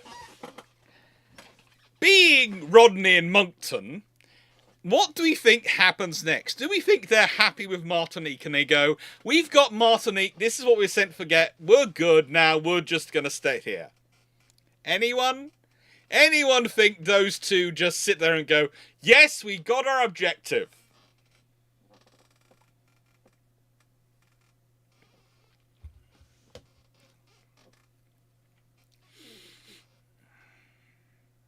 Anyone think they just sat there? Seneca, no. Electric Boogaloo, let's go. They'll attack more. More attack. Yeah. They go on a little spree. They managed to take St. Lucia, Grenada, and St. Vincent within from the 26th of February to the 3rd of March. So within 7 days of working a full week, including the weekend, they take 3 more islands. Because they can. It's your ultimate Caribbean holiday. We've taken Martinique. We've also taken St. Lucia, Grenada, and St. Vincent. And someone's going, "Don't you mean you visited, sir?" No, we've taken. That's not a holiday, sir. We enjoyed it.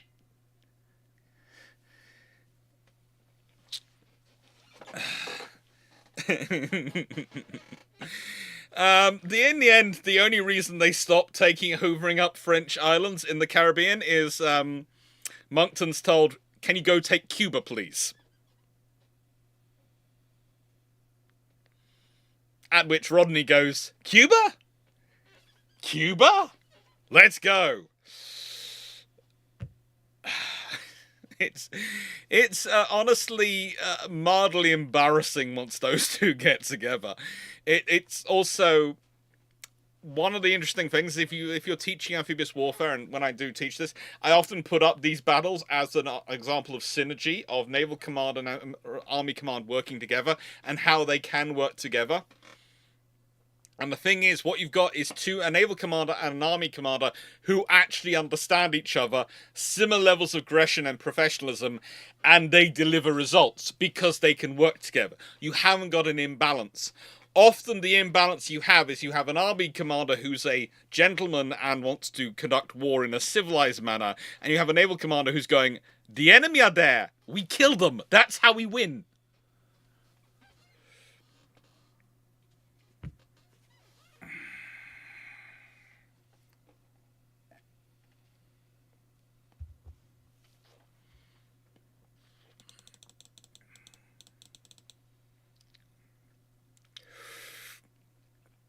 Every time I think the hearts are over.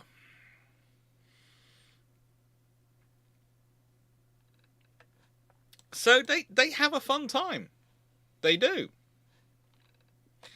Unfortunately, Martinique is actually returned to the French in the Treaty of Paris.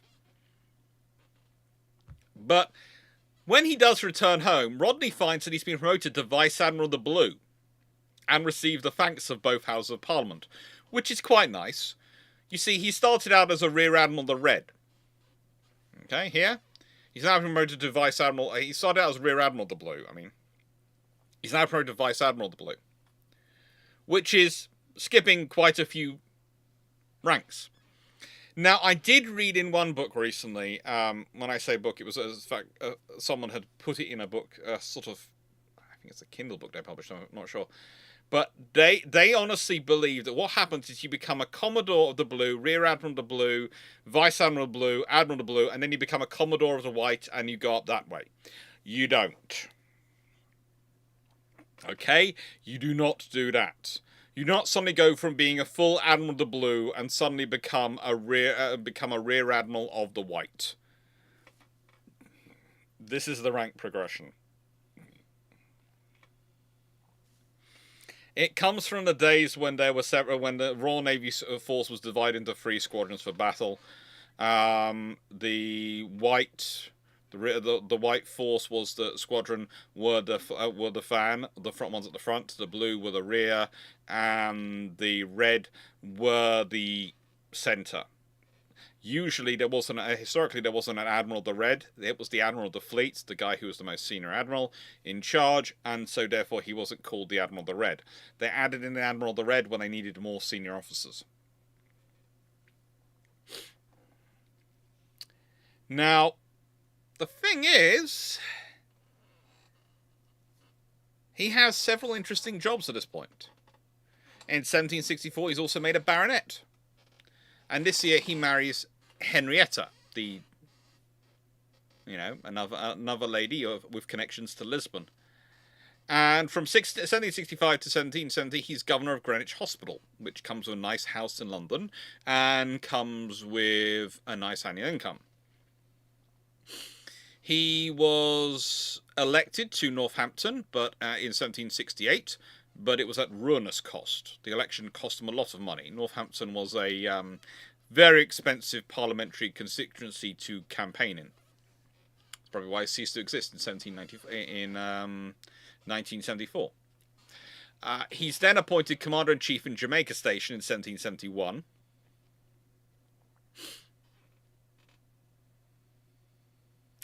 And he loses his Greenwich post about the same time, but he's also given the office of Rear Admiral of Great Britain, which is a nice honorary status office at this point today, but is actually quite a senior post in this period. It's quite a prestigious post to have. He managed to hold the Jamaica station until 1774, though. That gives him a bit of a chance to do things. And he managed to use that time to improve the yards in the station. He was doing infrastructure work. He wanted to be able to support his fleet on station. He was kind of annoyed he didn't get to combine it with the governorship of Jamaica, which was kind of rare, but of course what he'd done in Newfoundland. And of course, governorship of Jamaica would have been far more financially remunerating. Being governor of Jamaica would have added all sorts of income to him. But he didn't get that. And then he's forced to settle in Paris. Yes, the Rear Admiral of Great Britain, one of Britain's great naval heroes, is forced to settle in Paris because election expenses and the costs of living in this town, the way he was supposed to be living, had bankrupted him almost. And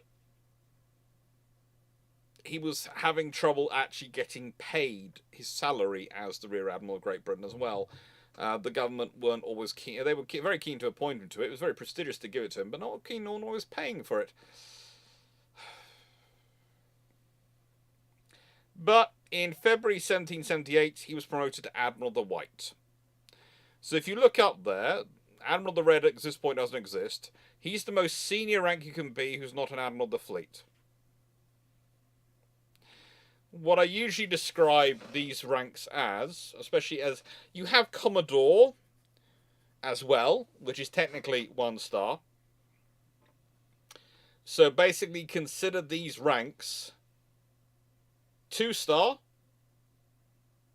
or rather, 2 star, 2 and a quarter star, 2.5 star, 3 star, 3 and a quarter star, 3.5 star, 4 star, 4 and a quarter star. When it eventually comes into existence, 4.5 star, but it's not around at this point. But the diagram I found, which actually explained it, actually has it on, and I wasn't going to cut it out because someone had done a very good diagram, although I couldn't find details of who did it. I don't think it was me, but I found it in my file. So gonna have to track him down and say thank you.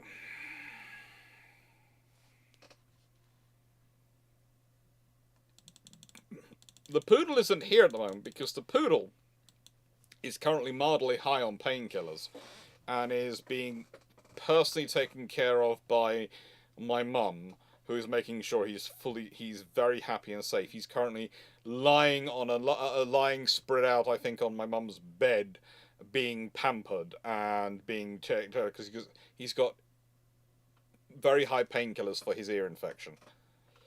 So yeah, that's where the Poodle is at the moment. But don't worry, we have bagged up all his biscuits, so he's very happy. They're now deployed around the house rather than just sitting in a box in my office. So he's Admiral the White, which means he's very senior, which means he's technically kind of expensive to deploy.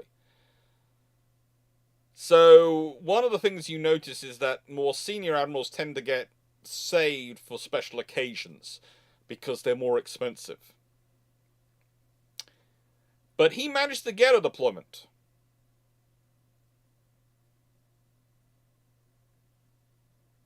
He had managed to get deployments, and because he gets a command, he gets to free himself from his money difficulties, because if you're out serving with the fleet, then the debt collectors can't come for you. In the nicest way, he might owe you money, but if he's off at sea, being an admiral in charge of a fleet, you can't go for him because he's doing the king's business. And the king will get annoyed with you if you do. And whilst your annoyance is great, the king's annoyance is far more painful. That's how they officially describe it. Unofficially, the Admiralty will get annoyed with you. More than the king. But remember, they have the king's power and influence, so they will do things. They will do nasty, nasty things to you.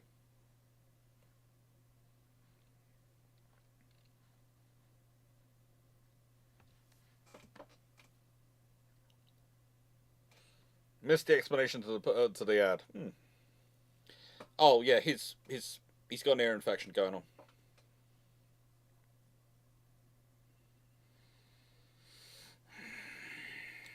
No, he's not playing. He's not cold turkey at the moment. He's got ear infections, and the ear infection it's being treated, but it's very painful for him.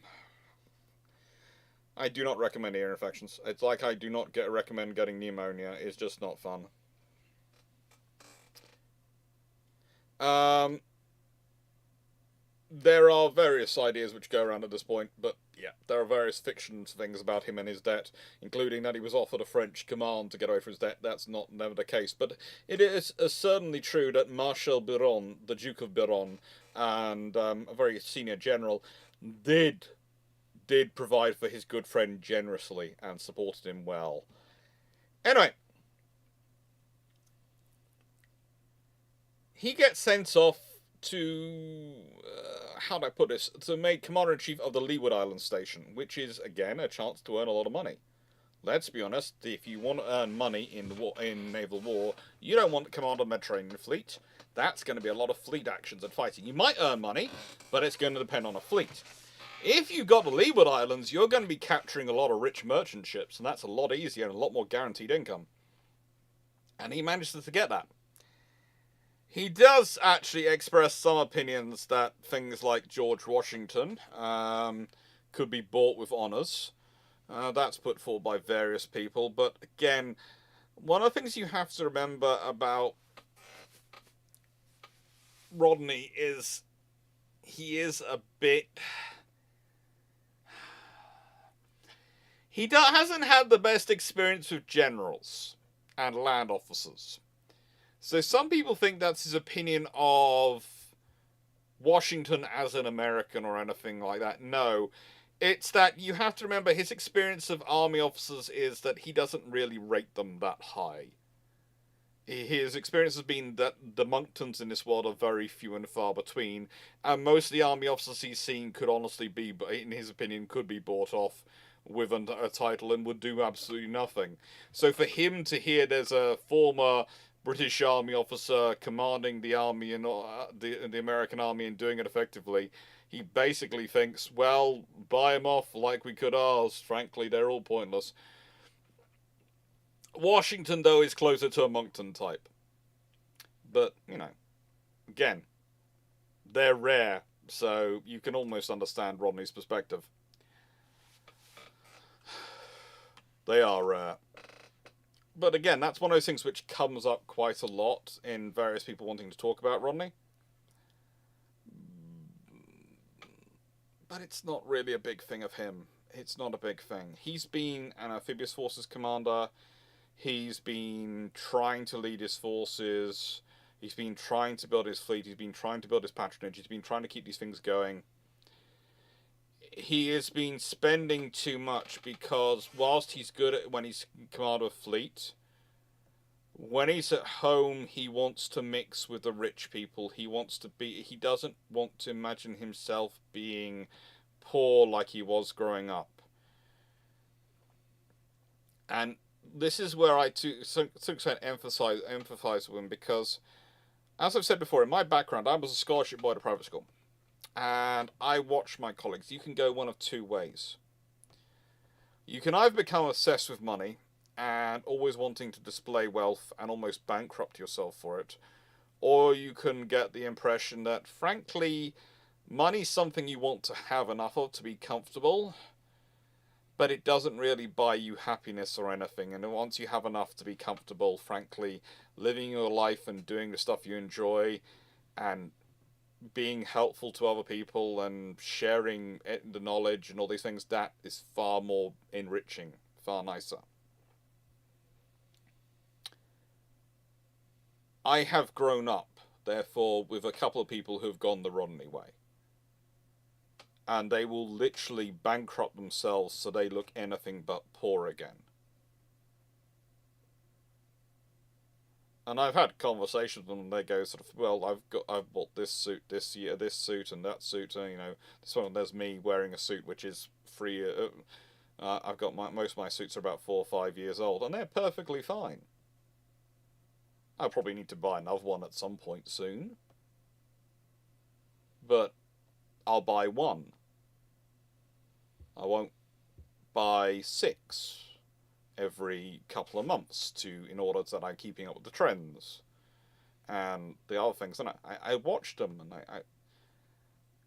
I honestly worry for them sometimes. But they're good friends. But they are the thing. It's like with Rodney. Rodney wants to show he's not his family, that he is rich and powerful.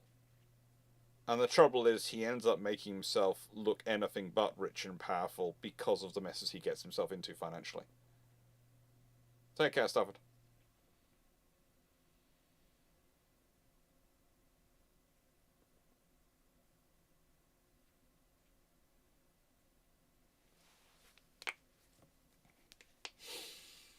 So, with that being said, he's sent to the Leeward Station.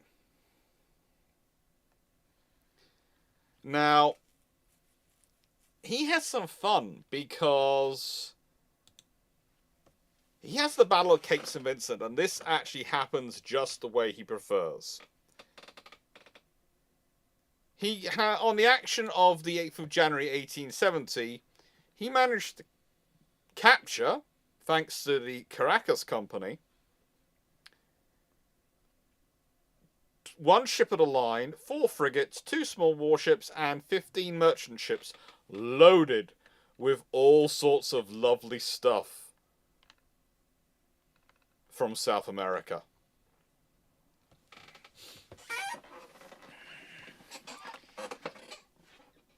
Now, he managed to send them into Gibraltar. He managed to send them into various places where they were useful. But they were useful.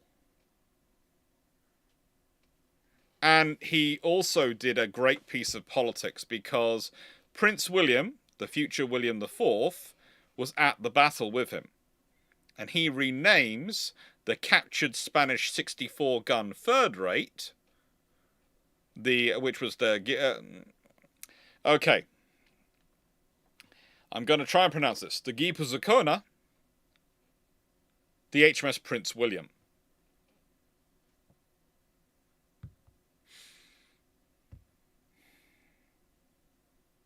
It was useful. But the thing is, what happens even better than this? What makes him even richer? Is that not long after this battle, which takes place, remember, on the 8th of January, on the 16th of January 1780, he comes across the fleet which was being sent out to cover the convoy. Now, why was he down there off the Spanish coast, you might be asking? Well, that's because he's down there covering a fleet of supply ships sent to relieve the siege of Gibraltar. So he's going to relieve the siege of Gibraltar, and he's got his ships, he's got, a whole fleet of ships aligned with him to do this. He's managed to capture both a rich treasure convoy, and now, after he's delivered the supplies, he runs into the actual fleet. And what's better is, he has 18 ships of the line, 6 frigates with him. The Spanish have 9 ships of the line and 2 frigates. It's called the Moonlight Battle sometimes. It's otherwise known as the Battle of Cape St. Vincent, 1780. And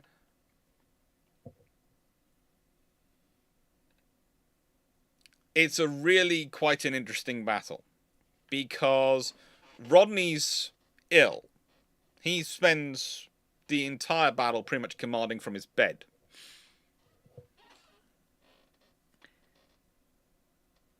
When they spot the fleet, Rodney gives orders to form line abreast. Langara counters and tries to always establish it. But as they're doing that, Langara, who's the Don Juan Langara, the commander of the Spanish force, realizes that he's outnumbered 2-1. Goes, "Oh, frigate, I'm going to go try and get out of here." Now, the thing is, Rodney's ships have been copper-bottomed. So they're fast compared to other ships at this time. And About 1400 hours, when Rodney's now certain that this was not the van of a larger fleet, this was the fleet, he issues the command for General Chase. And he can afford to do this, because his ships were faster, and they were sailing on the lee side of the Spanish, which meant the Spanish trying to get to port harbor would be prevented. It has another benefit, thanks to the weather and the way the prevailing wind is. By sailing on the lee side of the Spanish ships, they can't open their lower gun ports, so they can't use their full capabilities, their full armor. And so the chase lasts till about 1600 hours, and then they start boarding. They start broadsiding and boarding. HMS Edgar, HMS Marlborough, HMS Ajax, 3 very nice 74s managed to start attacking the Santo Domingo, and she blows up at 1640 hours, 440. And then they move on. Now, at certain points, they decide to push on. They decide to carry on the fight. The Spanish are still fleeing, and it's nighttime now. And this is why it becomes known as the Moonlight Battle, because the battle carries on into the night. The battle carries on throughout the night, with HMS Defense engaging Langara's flagship. Now, Langara's flagship, the Phoenix, was actually broadsided in passing by HMS Montague, HMS Prince George, and a few other ships. Because why not? As you're going past, engage.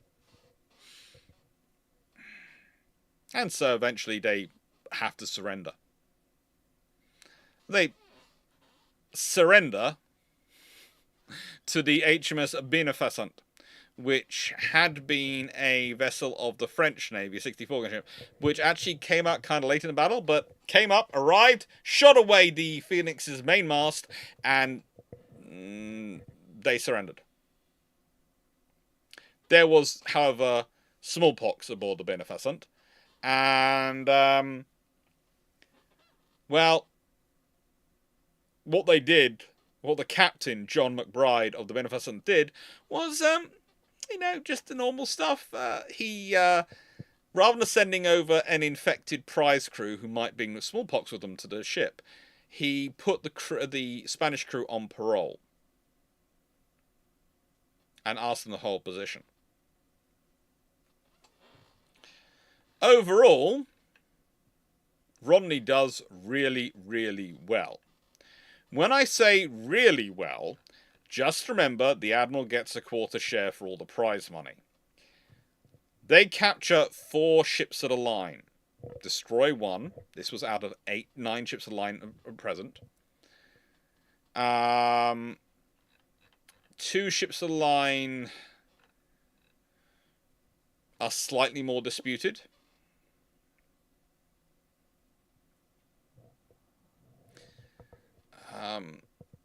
In terms of what happened. 1 was so damaged that it was driven ashore, and 1 was retaken by her crew and managed to get to reach Cadiz. So, that's fun. But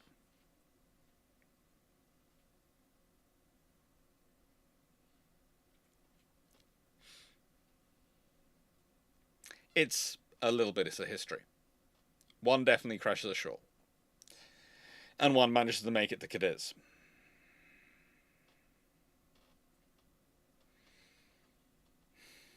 They did well. And eventually, on the 19th of January, the convoy arrives in Gibraltar. They arrive in Gibraltar and they resupply. And it's at this point, Rodney goes, right, now off to the West Indies. Now I'm off to the West Indies. He has roughly 20 ships at a line with him.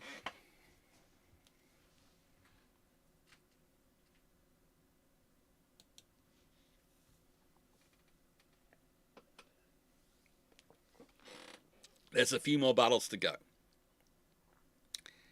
There's a few more battles to go, my friends. I know Knight is already talking about not long before the end of his career, but his career lasts a little bit longer. That battle took place in 1780. His career with the Royal Navy technically lasts till 1792. His active career, though, is kind of over after 1782, but we'll leave that to one side.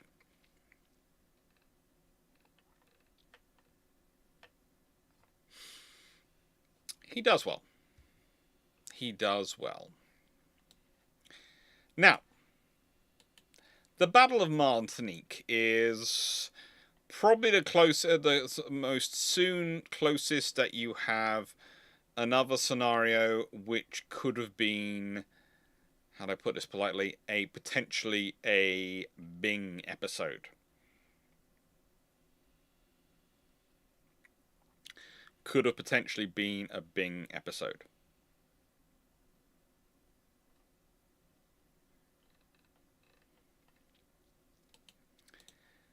Because there is some real worry of the captains. And this shows probably Rodney's issue with choosing some of his officers.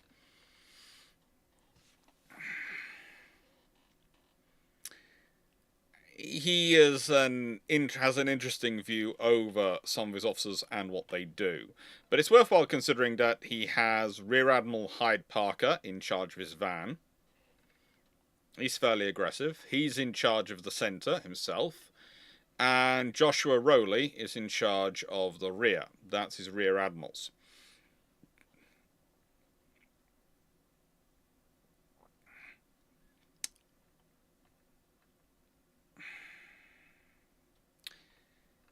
He isn't necessarily happy with all the officers he has. One of the officers he has, though, also as a Commodore, is a guy called Thomas Collingwood. Now, for those wondering if there's any connection, well, yeah, there is connection.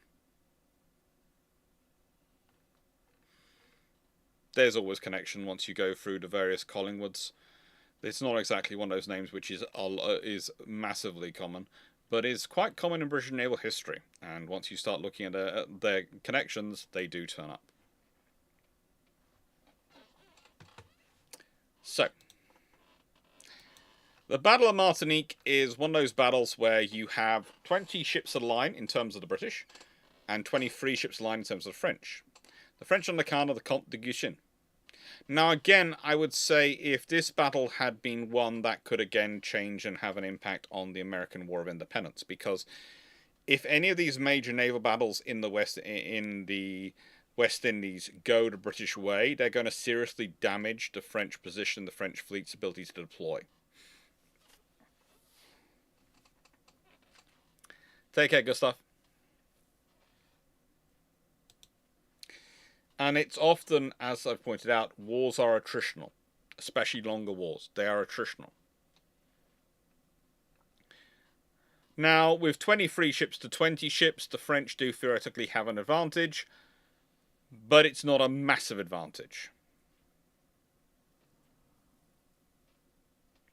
Guichen has sailed from Martinique with 23 ships to the line and 3,000 troops. He's being chased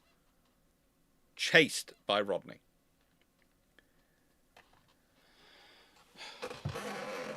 On the 17th of April, they have managed to achieve the weather gauge and are windward of the Guichen in relatively close formation. Guichen, to try and escape this, tries to get his line to Ware and with the aim of sailing north. Unfortunately, this causes his formation to string itself out. It's not good. They can't support each other as well as they should do. But with this manoeuvre and the changing winds, Rodney has to also go through another series of convoluted manoeuvres to regain his windward advantageous position. And he needs the advantageous position because the best way he can outmaneuver the small numerical advantage the French have is by having an advantageous position.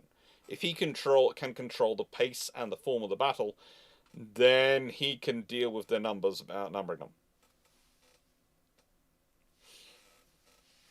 Rodney and Hood got each other out of a jam on regular occasions. The big problem you have, as said, is Chesapeake between the two in their relationship. Because, honestly, I do agree with Hood. Rodney should have gone with his fleet, because if Hood had been, if Rodney had been there, Rodney would have turned up and gone, "What the frigate are you doing? You're sitting in New York with all your fleet. Do you see that flag flying there? Admiral the White. Okay, yes. The French are that way. Restock my ships, resupply my ships. We're all going south. Now. Now. Now. It would be very polite, very nice, but very much now.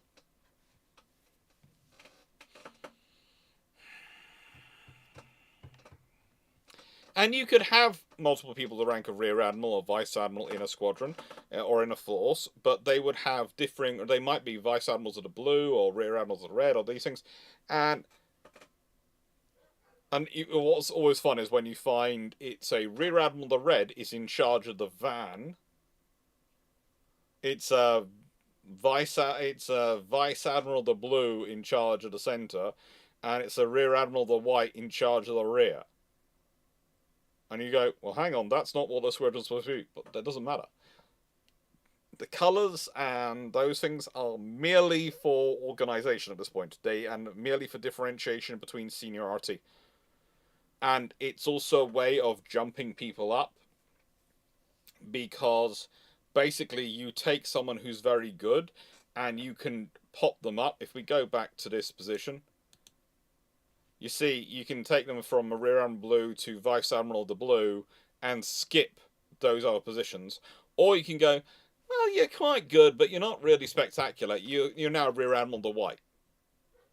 So you see, you can do a graduated promotion, bare minimum promotion, or you can do a dramatic promotion.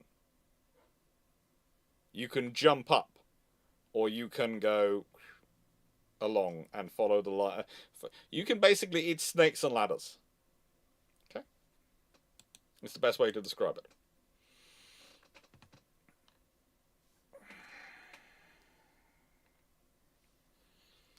Now, at this point, with all this going on, with Degusha manoeuvring, Rodney manoeuvring, Rodney puts a signal for each ship to engage the appropriate ship it's paired with.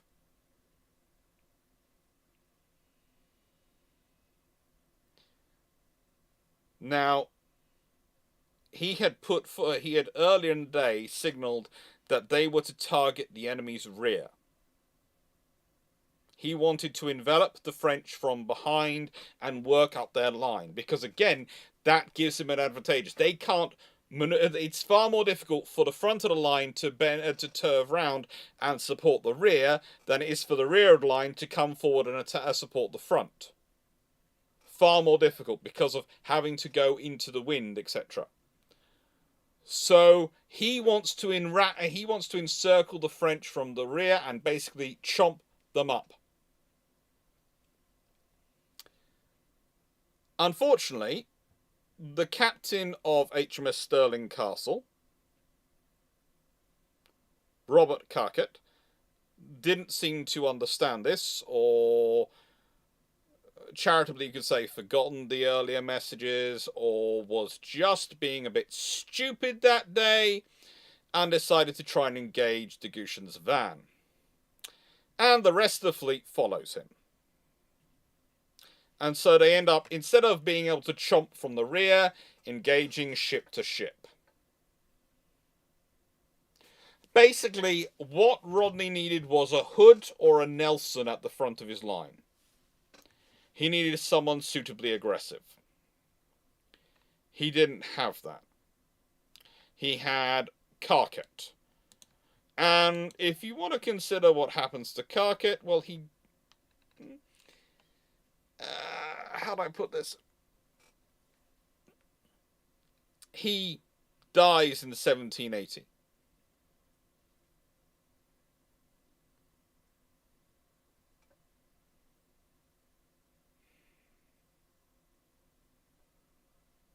He dies in 1780.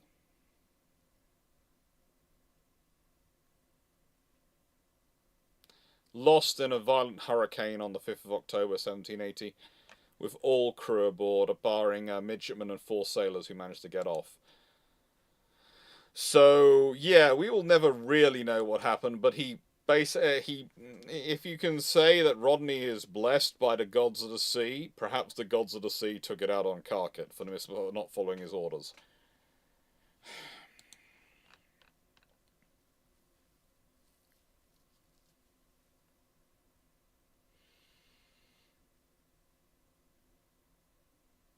They have Gushan has some very good deputy commanders. They managed to close up their line. They managed to extricate themselves from this quite dangerous scenario. And whilst they don't manage to attack Jamaica, they do manage to withdraw. Now, it's this battle which is interesting, because in this battle, HMS Sandwich, which was Rodney's flagship, and a few other ships manage to pass through the French line of ships and break their line.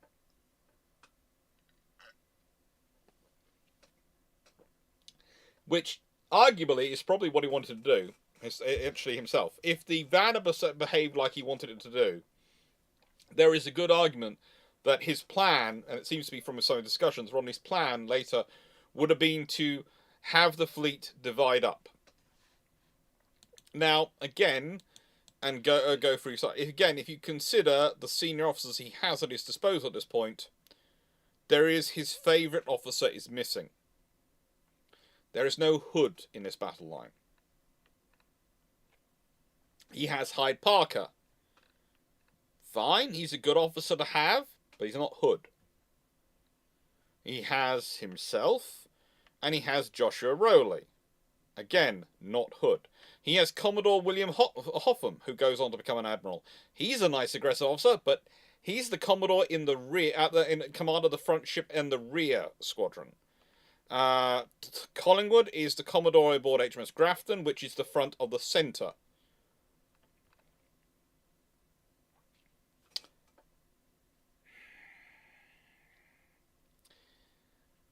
Robert Carcutt is the guy sitting at the front in the 64-gun third-rate ship of the line, Stirling Castle, of the van, and he's the one who mucks up the deployment.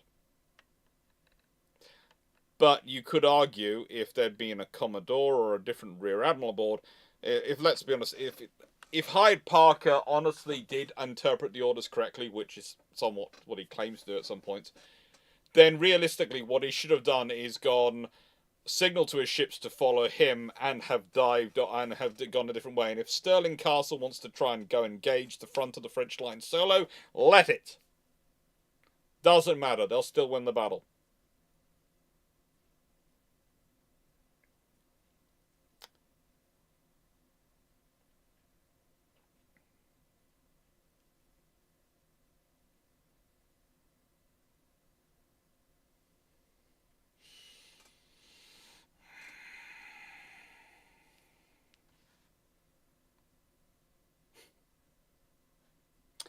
So,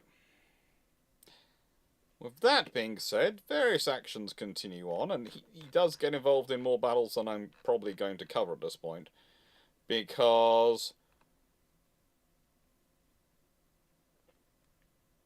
I haven't discussed the relief of Gibraltar, because I've done a whole video on that, and I haven't done his results to the French invasion of Tobago. But I'm going to do the capture of St. Eustatius, which is technically part of the Fourth Anglo-Dutch War, but is also involved in the war against the American Revolutionary, because this is the one which has an impact on various issues.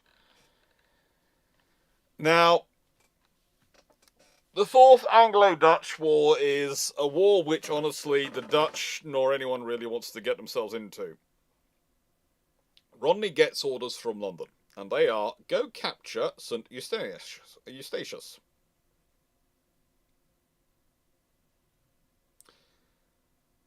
Now, the thing is, he already had information about who the people aboard, people in the island, were who'd been aiding the Americans.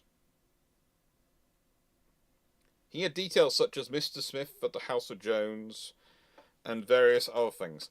And the problem was, most of the merchants who he's going to target have a specific ethnicity. They're Jewish.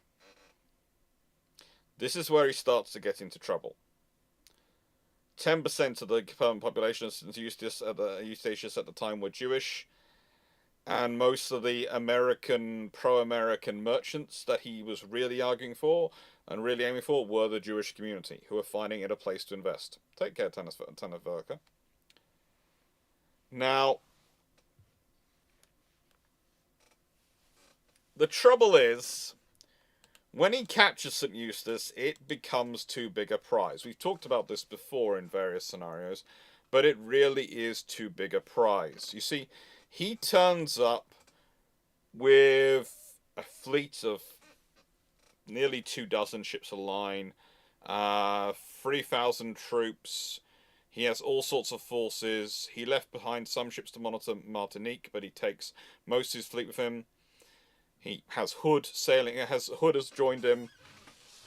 He has a large, capable force, and he arrives.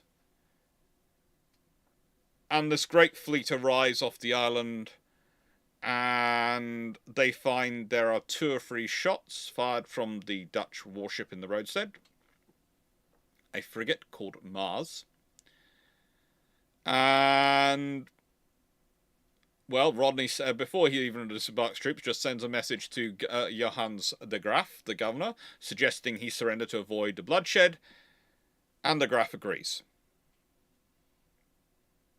De Graaf had ashore 10 guns and 60 troops. There's over 1,000 guns facing him. Let's be honest, we all understand it. They also managed to take San Martin and Saba, pretty much the same day. They find out that a convoy of Dutch merchant vessels has left only a couple of days before, and he sends Hood after them to go hunt them down.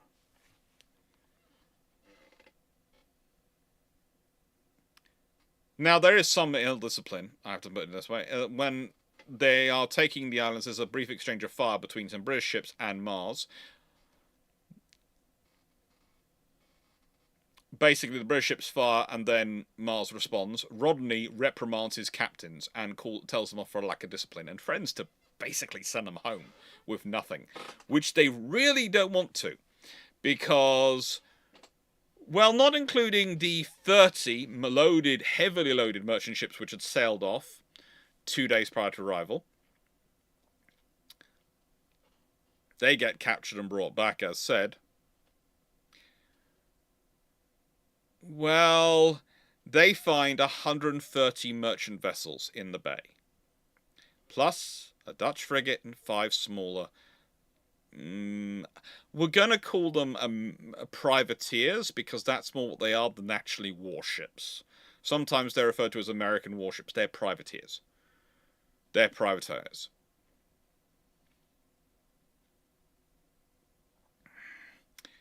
And the trouble is, there is just so much there.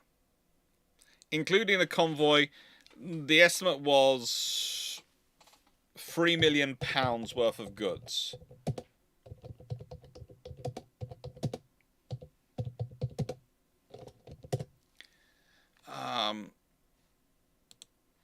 If I just type this into my favourite Bank of England inflation indicator, make sure I've typed in 3 million, and go back to 1781. Let's see how much that equals today. Anyone want to guess how much it's going to come up with?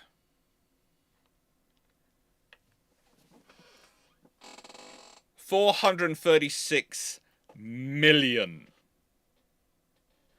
$436 million. That's a lot of money.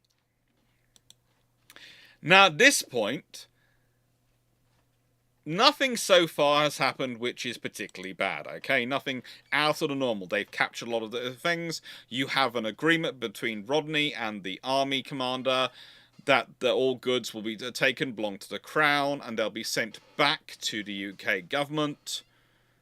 And that they however, here's the issues. A, they decide they have to oversee this themselves. They have to oversee this operation themselves. This is one of the reasons why Rodney doesn't go off with Hood to intercept Admiral de Grasse's fleet, which was travelling to Martinique at the time. And which would go to Chesapeake. Rodney instead wants to stay. He sends ships off to escort the treasure ships when they're going back to the UK, which again weakens his fleet. Excuse me a second.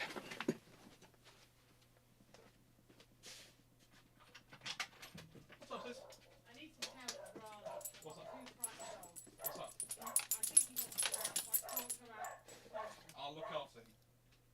I'm live.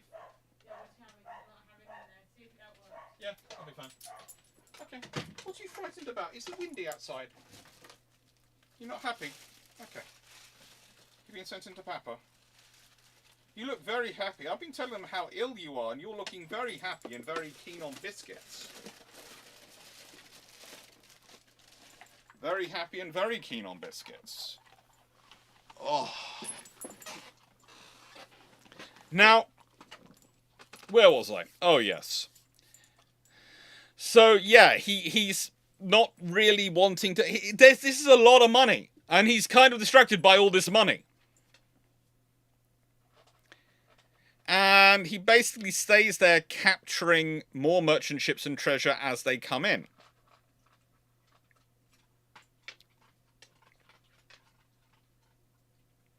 Now, the thing is, this is where you have two problems. One, not only has he been doing all these things which are allowed and are fine, but he's also been imprisoning and capturing the Jewish community. He was far harsher on them than he was the French, Dutch, Spanish, or even American merchants on the islands. He permitted French to leave their possessions. But Rodney imprisoned all the adult Jewish males. He imprisoned them all. And he took their personal possessions. And he did this all because he believed they had been personally funding the Americans, and he believed that this was the Jewish community had been sustaining the Americans. There is also possibly a little bit of anti-Semitism going on, but it's difficult to weigh in that sort of time period some of the phraseology which comes out, and some people have focused in on things far more. The thing is, when we say his actions were bad, there are lots of people at the time who are critiquing him, and even he worries about his actions. That is why I'm not quite sure about some of the anti-Semitism things, because even he worries he's taken it too far and set a precedent that the French might copy, etc., and it would be bad. But he seems to be obsessed with with people who he perceives were bankrolling the Americans and making it viable for them to do the War of the Independence. This is the trouble with naval officers in politics. They sometimes are not very good. Now, he survived censure for this in Parliament, but it's strictly devoted along party lines. And the other problem is that by the time you get to the scenario that they are told of the issue in Chesapeake, and they are told of the forces being under Cornwallis being under siege, and basically a signal is sent to the fleet that you can say you have a choice. You can go yourself. You can go yourself to command a force, pretty much. Or you can send Hood. You can send Hood with some ships, or you can go your whole self. But we know you need to bring your fleet home for maintenance and repair and to get it all fitted out and for next season. But, you know, you can go yourself. You can go yourself. He didn't. He didn't. And so we'll never really know about Chesapeake Bay and what could have been.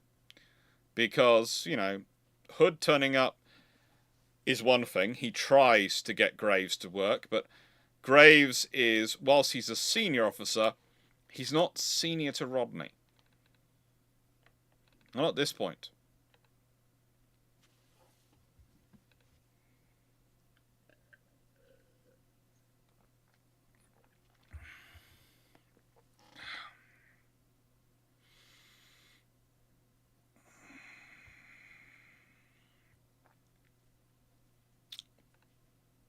Now, Graves will later on become, of course, second-in-command to Admiral Howe at the Battle of Glorious 1st of June in 1794.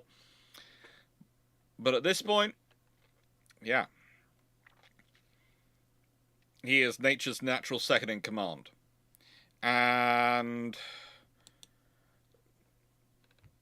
if there had been someone more senior there to be in charge and had brought, well, if instead of it being 19 ships of the line versus 24, it had been 30 ships of the line versus 24, and Rodney in command, we can all think about what might have happened. I've done a video about the Battle of Chesapeake. Hood's does it very well, but, you know, there's only so much he can do. But the trouble is, Rodney goes home. Rodney is trying to get his supplies, all the things he's captured home. Some of it actually gets lost. Some of it actually gets captured by the Spanish and various others. But yeah. He is rewarded with... He is successful as much as he can be. Defending him, though, is one of the reasons why the government falls. And as I've said, before the news of the Battle of Saints comes through, the new government that's taken over, that succeeds the North government, actually sent orders to recall him. Now, those orders are then countermanded when they get the news of the Battle of Saints. But the trouble is, by the time the orders countermanding it arrive, the admiral replacing Rodney has already arrived and has replaced Rodney, and Rodney's on his way home. And as I said, this is going to cause trouble for the government at home, but it does lead us to talk about the Battle of Saints, because it's kind of an interesting one as a, you know, this is a battle which comes after this all. Technically, he's been ordered to be replaced when it happens, but he just not received the order. And this takes place in April 1782. And he's back with Hood and Rodney. And this is also against Comte de Grasse and Louis de Bougainville. So, again, you get an idea of what might have happened, because the Battle of Chesapeake is the Comte de Grasse and 24 ships versus 19 ships under command of Thomas Graves. The Battle of Saints is Rodney and Hood, broadly speaking, as senior officers from Rodney, against de Grasse and de Bougainville, and they're bringing 36 ships of the line against 30 ships of the line.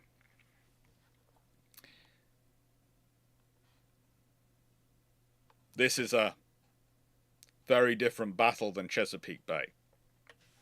This takes place off Dominica.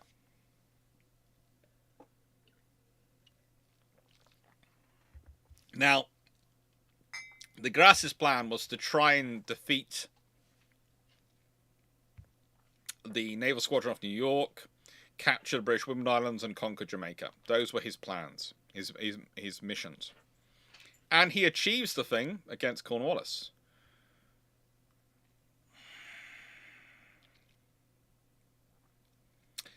Jamaica was more important, though. Jamaica was probably the most important colony to the economy of Britain at this point.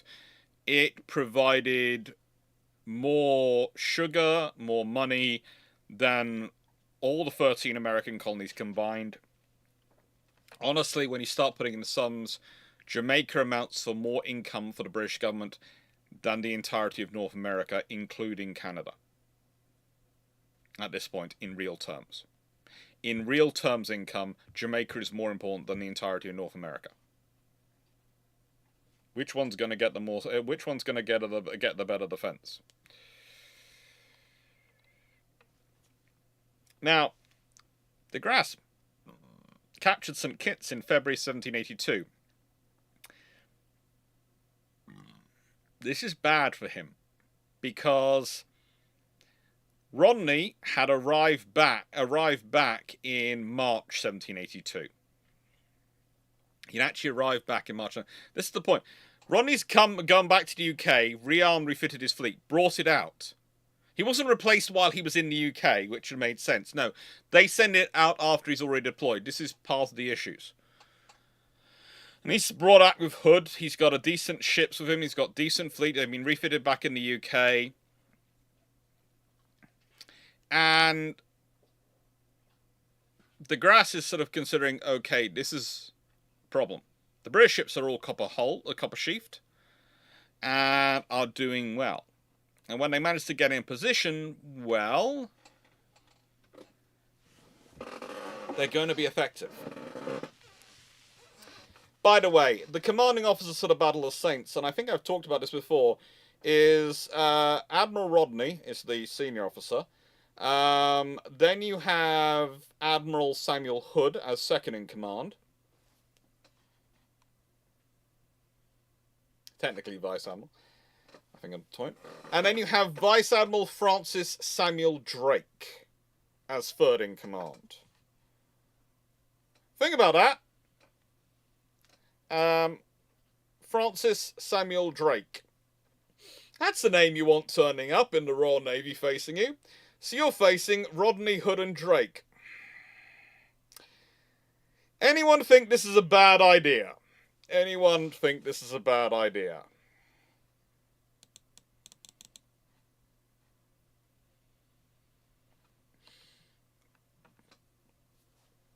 It's certainly not a good one for the French. It certainly is not. Now, the Royal Navy's bringing 2,620 guns. The French are bringing 2,526 guns.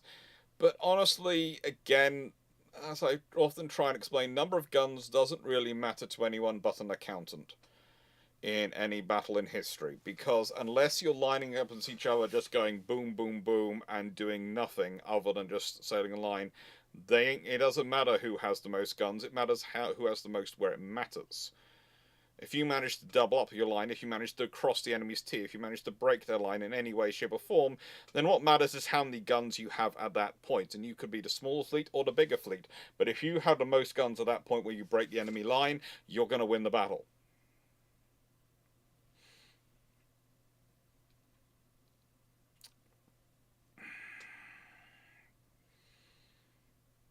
Now, there is also a slightly different scenario going on here than previously.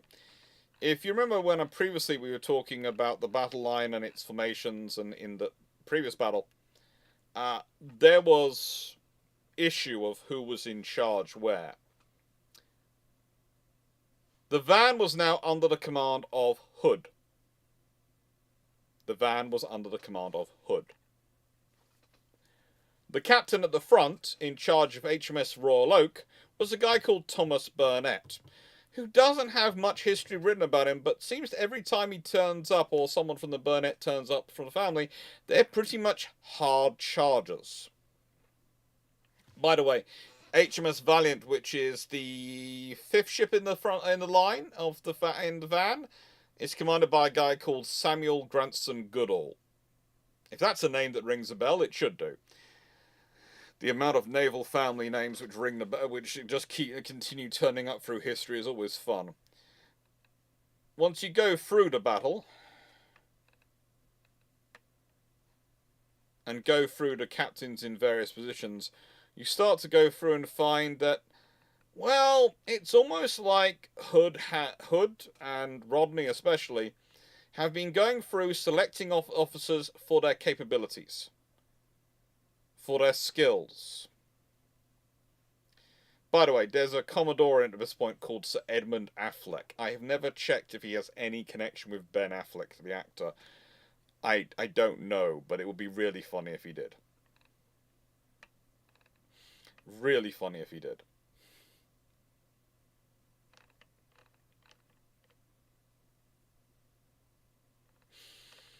And how trained the crews are, yes, will also have an impact.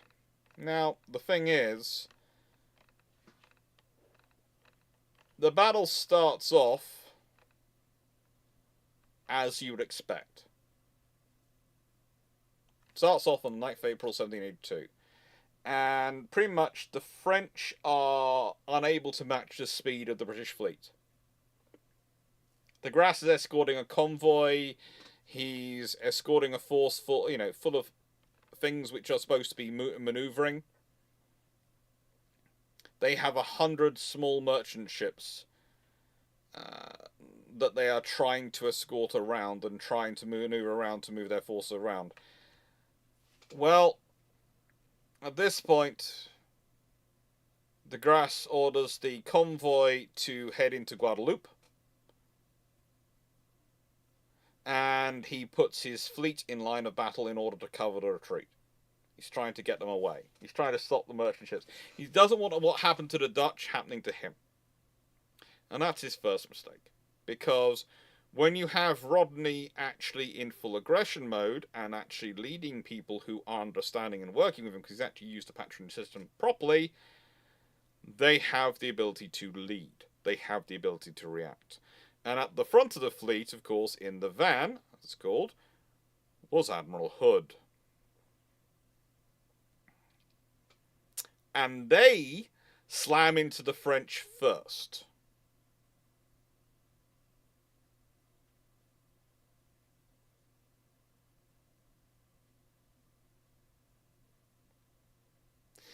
But they do something different.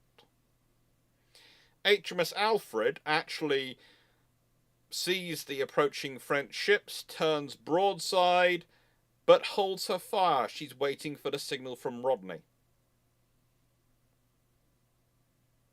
Waits until she receives a signal. So she's literally taunting them. They don't know when she's going to fire. She's positioned, she's aimed, she's got her broadside facing them. They are trying to approach the British to form lines so they can engage and hold the British off.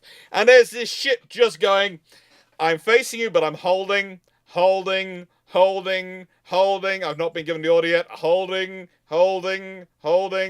Red flag come through. Fire! That's scary. That's scary.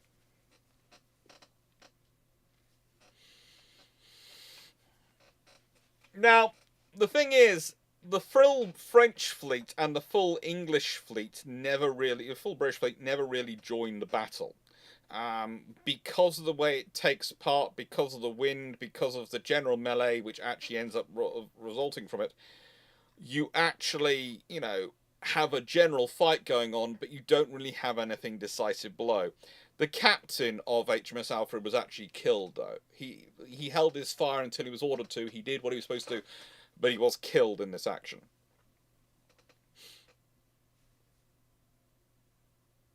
When De Grasse realizes just how big the fleet is and just who he's fighting, he manages to break off. Again, a difficult maneuver when in fight, when in contact with the enemy, but he does it. And he managed to withdraw his ships to the north of to the north of Saints Island, which is still to the south of Guadeloupe. Now, at this point, Rodney does something really clever. He swaps his squadrons around. Hood's fleet had led the attack, but they've been damaged. So what does he do? He signals to Drake, you now take the van. Yes, he's got Drake in the van. As he learnt nothing from Howard of Effingham, there is no good from putting a Drake in the van. They're just aggressive and go chasing the enemy, won't they? They will do. But, He's trusting him. He's trusting a Drake. And let's be honest, Rodney's a lot more aggressive than Effingham ever was. So, you know, that's probably okay. Rodney will probably keep contact with him. Now, the thing is, with Drake's pretty much undamaged ships in the front, Hood managing to undertake repairs at the rear of the line, they are managing to push forward. But so far there's no fighting. They keep separate. And it's on the 11th of April that the Zélé and Magname managed to accidentally collide and fall behind the French fleet. When they come into view, Rodney attacks. Now, Rodney thinks this is great, because if he attacks these two French ships, de Grasse will have to come back to try and save them. De Grasse will have to return to try to protect them. Oh, good lord. Oy, oy vey, oy vey. Hello. Yes, can I concentrate on the... Thank you. Oh. Hello. Yes, I know. Okay. And the thing is, what Rodney decides to do is to try and get between them. He tries to maneuver his fleet so he's actually between the French and these two French ships. De Grasse has to return to try and escort them, to try and protect them. And they're not firing at each other. There's no physical attacks going on. It's entirely psyching each other out. It's entirely shadow boxing. Now, on the 12th of April, well, this is a different time. This is when the main battle takes place. This is when the main battle happens. Because, well, the French were not in formation. They'd been broken up by the manoeuvrings the previous day. The Zélé had suffered a second collision, this time with the Ville de Paris. And it's now being towed. Yes, Aegis sail ships will be towed by other Aegis sail ships when they were damaged. It's kind of fun to have a sailing ship towing another sailing ship under sail, but they were doing that.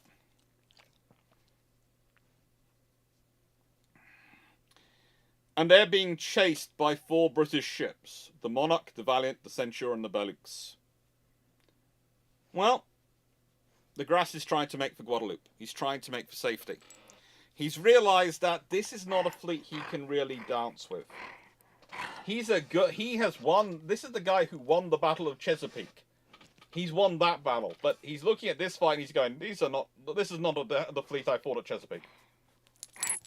This is a very different formation. This is a very, very different formation. This is very differently handled formation. This is far more aggressive. Rodney manages to recall his chasing ships which were closest, and he does this to form up a line. He doesn't want the same thing happening to him as it's caused to happen to the French. He doesn't want cut-off ships that he has to manoeuvre to defend rather than be able to concentrate to attack. He wants the freedom to manoeuvre of keeping his fleet together.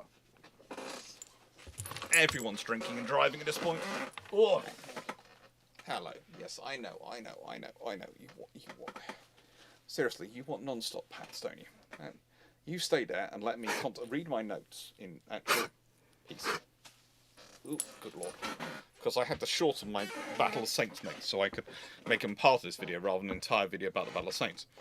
Now, with this all going on, Hood's division still making repairs. Drake is at the front. Drake's division are at the front.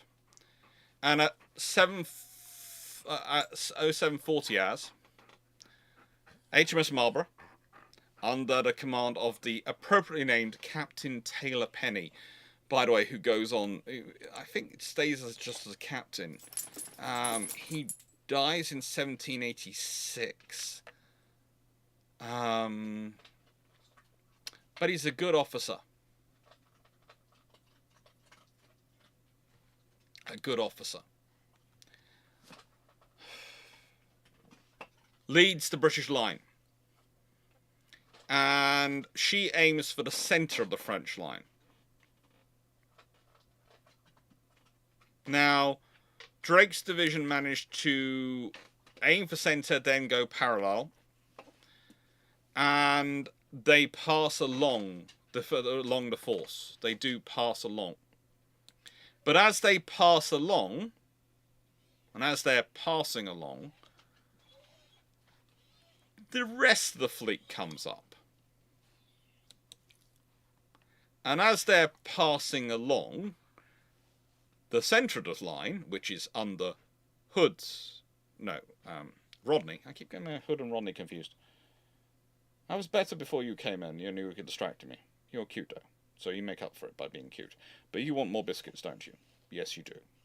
Okay. Can you behave for about another half hour for Papa? About another half hour for Papa. And then I'll give you a little bit of bally time before I go on Discord. How's that sound? Anna.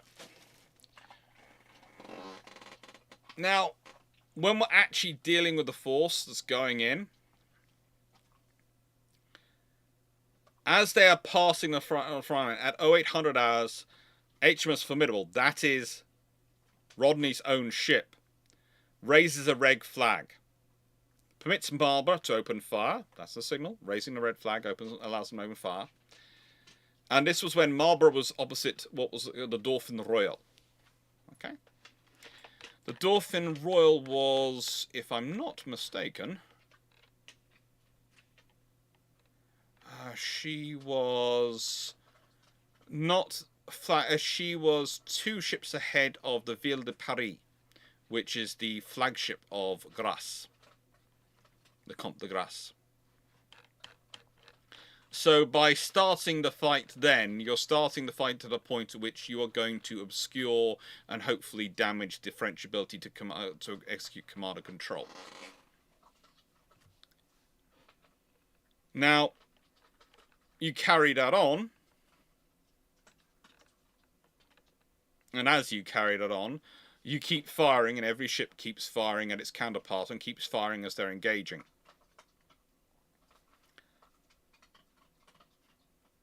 After Drake comes up Rodney's own ships.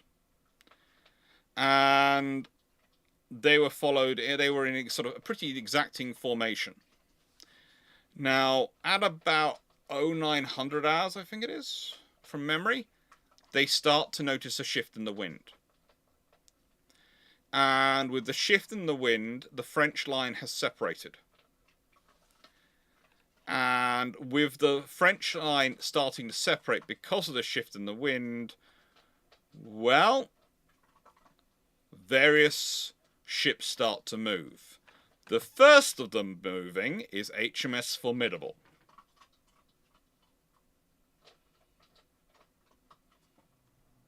HMS Formidable breaks the line. She managed to break in. And at that point, that's pretty much the battle over. The battle continues on. There's more maneuvering, there's more issues, but what has happened is Drake's forces managed to move up, keeping the French in position and holding them. And when the break in the wind, shifts direction, you have a break form in the line, a gap. And that's a big enough gap that Formidable passes through, and the rest of the ships follow Formidable. And this is probably what Rodney had wanted to do at Martinique. He finally gets to execute this maneuver. And the result of the battle, well, it's the French fleet is scattered. Yes, they lose 4 ships of the line. The Comte de Grasse himself is captured, and his flagship, the Ville de Paris, is captured. They have another ship of the line destroyed, 3,000 dead, wounded, 5,000 captured. It's overwhelming.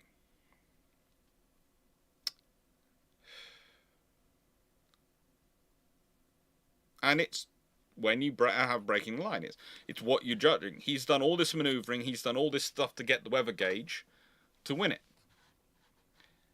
But even though he does win the battle, even though he does win this battle of the Saints, and even though he writes himself, with 2 little years, I've taken 2 Spanish, 1 French, and 1 Dutch admiral as prisoner.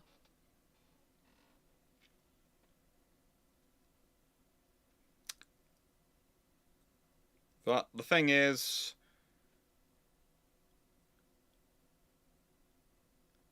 his dispatch, as said earlier, beginning crosses lines on the way back, and when the dispatch reported victory actually crosses in the night, passes in the night, the ship's coming out bearing his replacement. A guy called Admiral Hugh Pigot, who you can't even find a decent picture of, but this is him, this particular cartoon. Admiral Pig is on a cruise while Rodney is given all sorts of laurels. Because basically, how do I put this? The government might have changed. The Whigs might have been in power. They might have decided to replace the Tory famous admiral.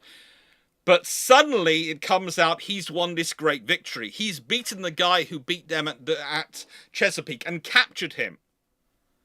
Can you imagine the political fallout? Oh, frigate, we've done this. We now look like vindictive ships. We look like vindictive ships. Okay, so what are we going to do? They have to give him awards, they give him titles, all sorts of things. The cutter, they dispatched literally a cutter on the 19th of May. If I give you the timeline, they send Pigot out to command the fleet on the 15th of May. On the 18th of May, the details arrive of the Battle of Saints. They literally send a cutter to recall Pigot out on the 19th of May to try and catch them. As fast a ship as they can get hold of. And you know what? Rodney is even worse than you can imagine to them all. Because what he doesn't bring his flagship home. He doesn't bring Formidable, no. He says, I will not deny my successor such a powerful ship. He comes home in the 74-gun HMS Montague. He brings home a third rate.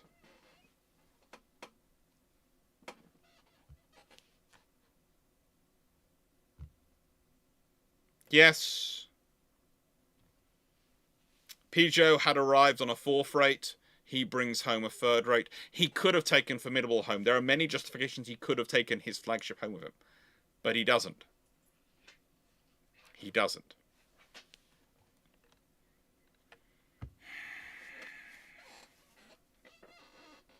Now, he will die in 1792, 10 years later. In 1782, when he returns home on Montague and goes, I have come home as you ordered me. You know, the government has to make him, well, he'd already been Baron Rodney of Rodney Stoke in Somerset. He's made that in June 1782. He's then given a pension of £2,000 a year. All sorts of things are done to try and basically say, no, we didn't insult the guy who just won the battle. We didn't. He doesn't really get involved in politics anymore. And that's even worse. If he'd come home and run for government, they could have run for parliament or something. They could have claimed this stuff against him. But he doesn't. He basically retires off and leads a quiet country life.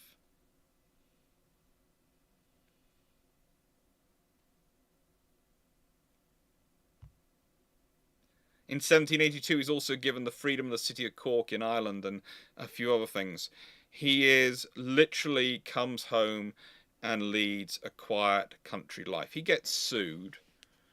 He does get sued by various people who are, feel he wronged them in St. Eustace, etc., which is perfectly right. But yeah, he basically lives a quiet country life.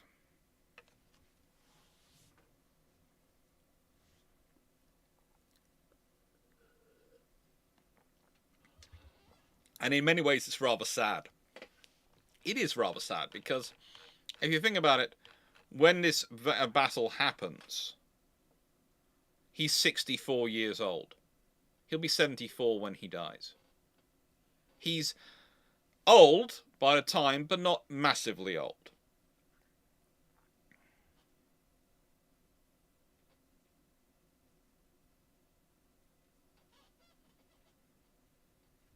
He was a good officer. Through his career, he sponsored many officers, including Horatio Nelson and a few others he gave his patronage to. He was good at that. He was also, as said, patronage he also used to make his son a post captain at the age of 15. There is an argument that he was making his son a post captain at the age of 15 to try and help his son get up the Admiralty ranks because he knew it's based on seniority. But it's not really right. He himself had got there at,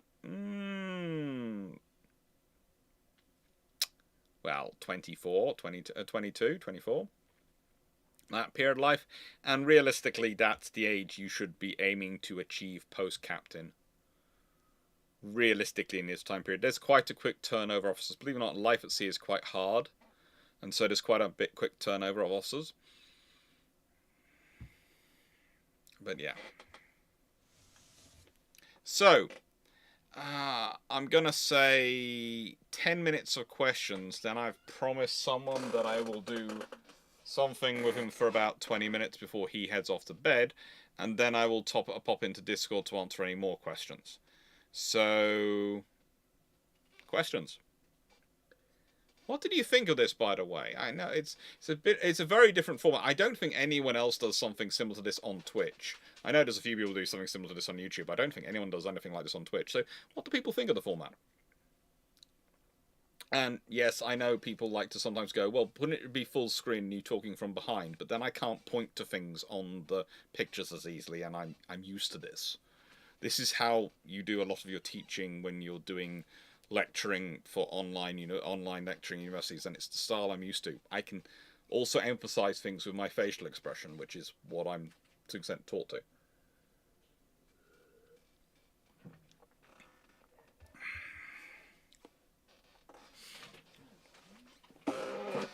Hello. You want him? I was just finishing up, planning on taking him out. Where are you going to? I've got about 10 minutes of questions, and then I was going to take him out. If you want to do him, you can. But if it's I'll bring the stuff down. I'll just put his stuff in his ears, and then you can take him out. Yeah, that's fine. But he needs to go right round the garden. Yeah, I was just going to let him go for a run in the garden. Why does he need to be on the lead? It's his garden. It's secure. If they tell me the fence is blown down again, I'm going to be so annoyed. Oi, Karen.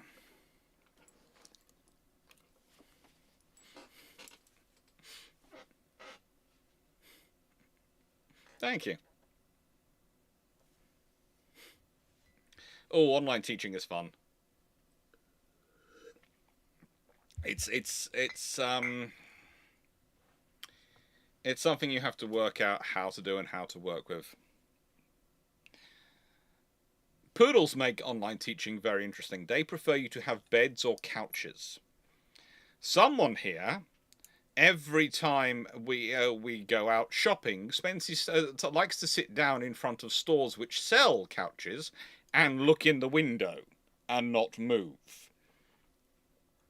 So I think that despite my original plan, there was not going to be a couch on this level in my house, in my annex. There is probably going to end up being a couch for a poodle who's about to get some of his ear medication. So what got Admiral Rodney in the end? Old age. After all the stuff he did, old age was what got him in the end.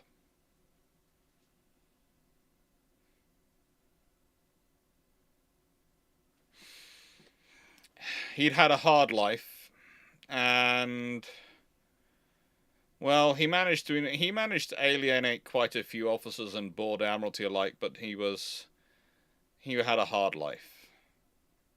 To use a phrase from Nicholas Rogers.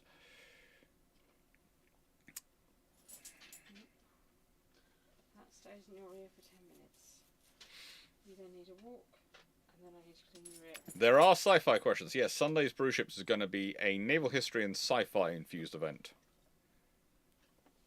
Yes, dogs do have opinions on the things and how things should be. Hello, sister. Do we want to say anything to anyone? No? Okay. They're saying hello to you, by the way. Hello. Yeah. You have many opinions, don't you, Poodle? Many, many opinions. His current opinion is he doesn't like the wind. He doesn't mind the wind. He's been perfectly fine in here. What he wants is more biscuits. You forget. This thing, despite his elegant poodle look, and people thinking because he's a poodle he must be a delicate creature, is basically a stomach on legs. When it comes to biscuits. Yeah. When it comes to anything. You will literally eat anything, won't you? You will now.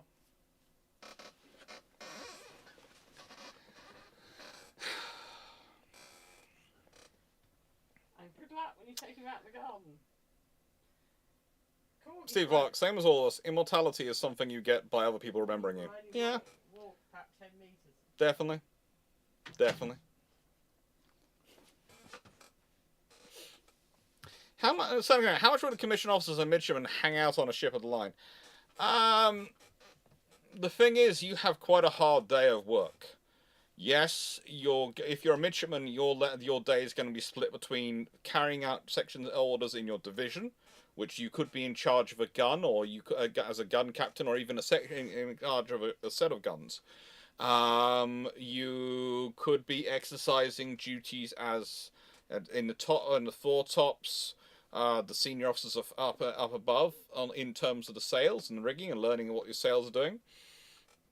You can be standing watch. You could also be having lessons. So there's often these ships will have a schoolmaster.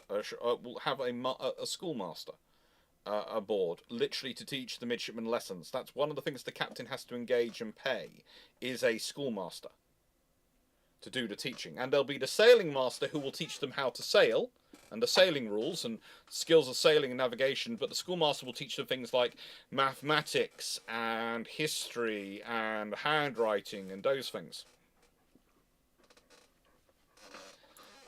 Yes, they'd often have animals aboard. Sometimes, you'd have cows aboard at a certain point, because they often brought out live cows to butcher aboard ship. It was better than trying to. It was an easy way to keep the meat fresh. They also often would have pigs, chicken, other animals. They'd have all sorts of things. They would have dogs. Quite a lot of officers and crew would have dogs, as well as cats and rats would be wandering around. The ships were... one of the things you have to remember about these ships, and I talk about this a lot, is that there are a lot more people aboard the ship than we tend to think about. The amount of times I will have discussions where people tell me, they never allowed women aboard these ships, and I go, there are literally babies being born during the battle of... one of the battles of Innocent, the glorious 1st of June, and the Battle of Trafalgar. How do you think the babies are being born if there's no women aboard the ships? How? Is it some weird version of Immaculate Conception and birth?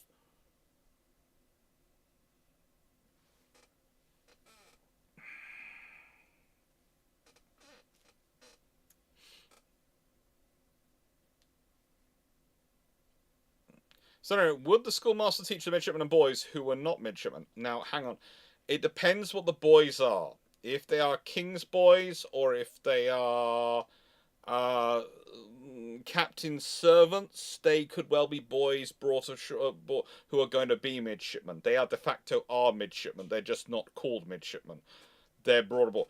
If they are boy sailors, then no, the schoolmaster doesn't normally teach them. That's right, well, the schoolmaster, how's literacy in Navy? It was interesting, having looked through a lot of the handwriting.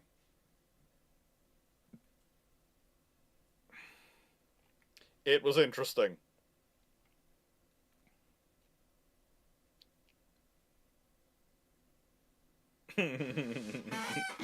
Yeah, it's we have there's lots of things which you have to go in the usual way. Yes, these things happened.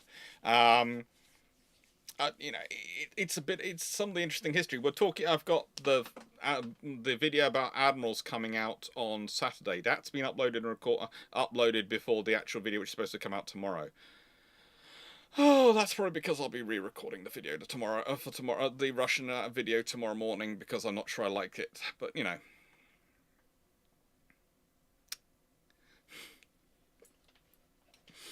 Anyway, with that being said, and realising I've got to clear someone's ears out and take them for a wander around the garden because apparently it's so windy. Well, next week we have the Royal Navy College coming on this Tuesday. And as said, there's going to be brew ships on Sunday. And then there's going to be brew ships the following Sunday. There's going to be no live next Thursday. Apologies for that. I know it's very... If I can get a recorded video to go live on Twitch at the same time as the recorded video goes live on YouTube, I will do. If I can get it set up. But, you know, it's fun. There are going to be a fair number of premieres on YouTube next week. Hopefully, at least 2, possibly 3. Depending on how I feel like structuring it. And as I said, there's going to be a premiere tomorrow evening as well on YouTube.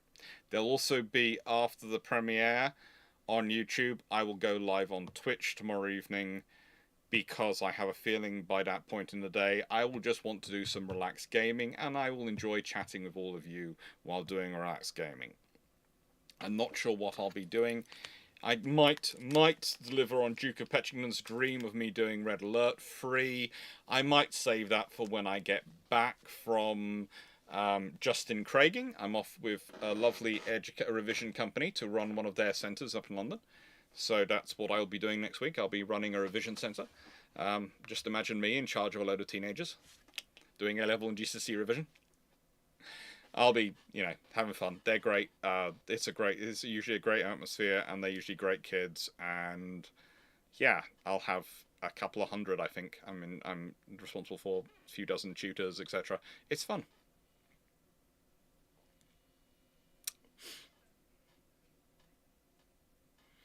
Anyway, thank you everyone for being here. Thank you, Knight. Thank you, Petchington. Thank you, Guaca. Thank you, Morrison. Thank you, Runon. Steve Clarke. Thank you, Timu Laka, Wayne. Thank you, everyone who's been here on Twitch and on YouTube. Thank you, Jonathan Moon. Thank you, Runon. There's a hype going on. What the frigate's the hype about? Thank you, HMS Ford. Thank you, Seneca Nero. Thank you, everyone who's... Dan Freeman... Poseidon 7307, all Derp Squad, Chris Shea, everyone who's been here, Stafford, Drakenred, all the people who've been chatting away on Twitch and who've joined us on Twitch. It's been really nice to be joined by you. Counterface, of course. And can I go back to the beginning when that Zakafuri, thank you. Thank you, everyone, and I hope you enjoyed, and not your business as well. Thank you. I'm glad it was informative. There are a lot more videos, as I said, coming. This is the year of leadership. You might see there are some gaps in there, but there's a reason there's going to be gaps in there. There's things coming up that are going to be added into them. And, yeah, I hope you enjoy it. To explain for those who don't know what I do this, because I didn't do this last year on Twitch, definitely, but I'm doing this now. What I do is every year I work out a course, like, I'm a university lecturer, so I come up with a course. So last year was the year of the aircraft carrier. This year's the year of the leadership. So I've literally structured a course over the entire year, looking at various individuals, looking at various events. So we've got things like the Paulette Affair coming up in the 25th of February, which is, you know, to give you different examples of naval leadership through the era, different people for you to look at, different people for you to discuss, different people we can learn from examples. I have to admit, I have selected mostly for the Tuesday videos, I've selected people who there are a fairly large number of readily available sources about, so that people, if they want to go read more, they want to go learn more, they can do. I'm going to be doing some more interesting and esoteric characters in probably the Key Leadership series, which are slightly more interesting to hunt down. But I hope it'll be fun. And it's carrying on from things like the series I did a few years ago on Commander-in-Chiefs and Chiefs of Staff of the Axis Navies, which is the first time I did a video on Mitsumasa Yonai, who is a very interesting Japanese admiral. Anyway, thank you very much, everyone.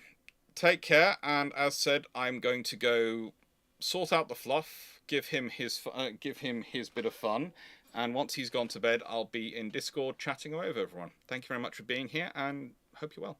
Take care, and thank you, Walter Brodos. Spotted you turned up in the chat, and thank you everyone else who's been here. It's been great fun, I hope. Take care.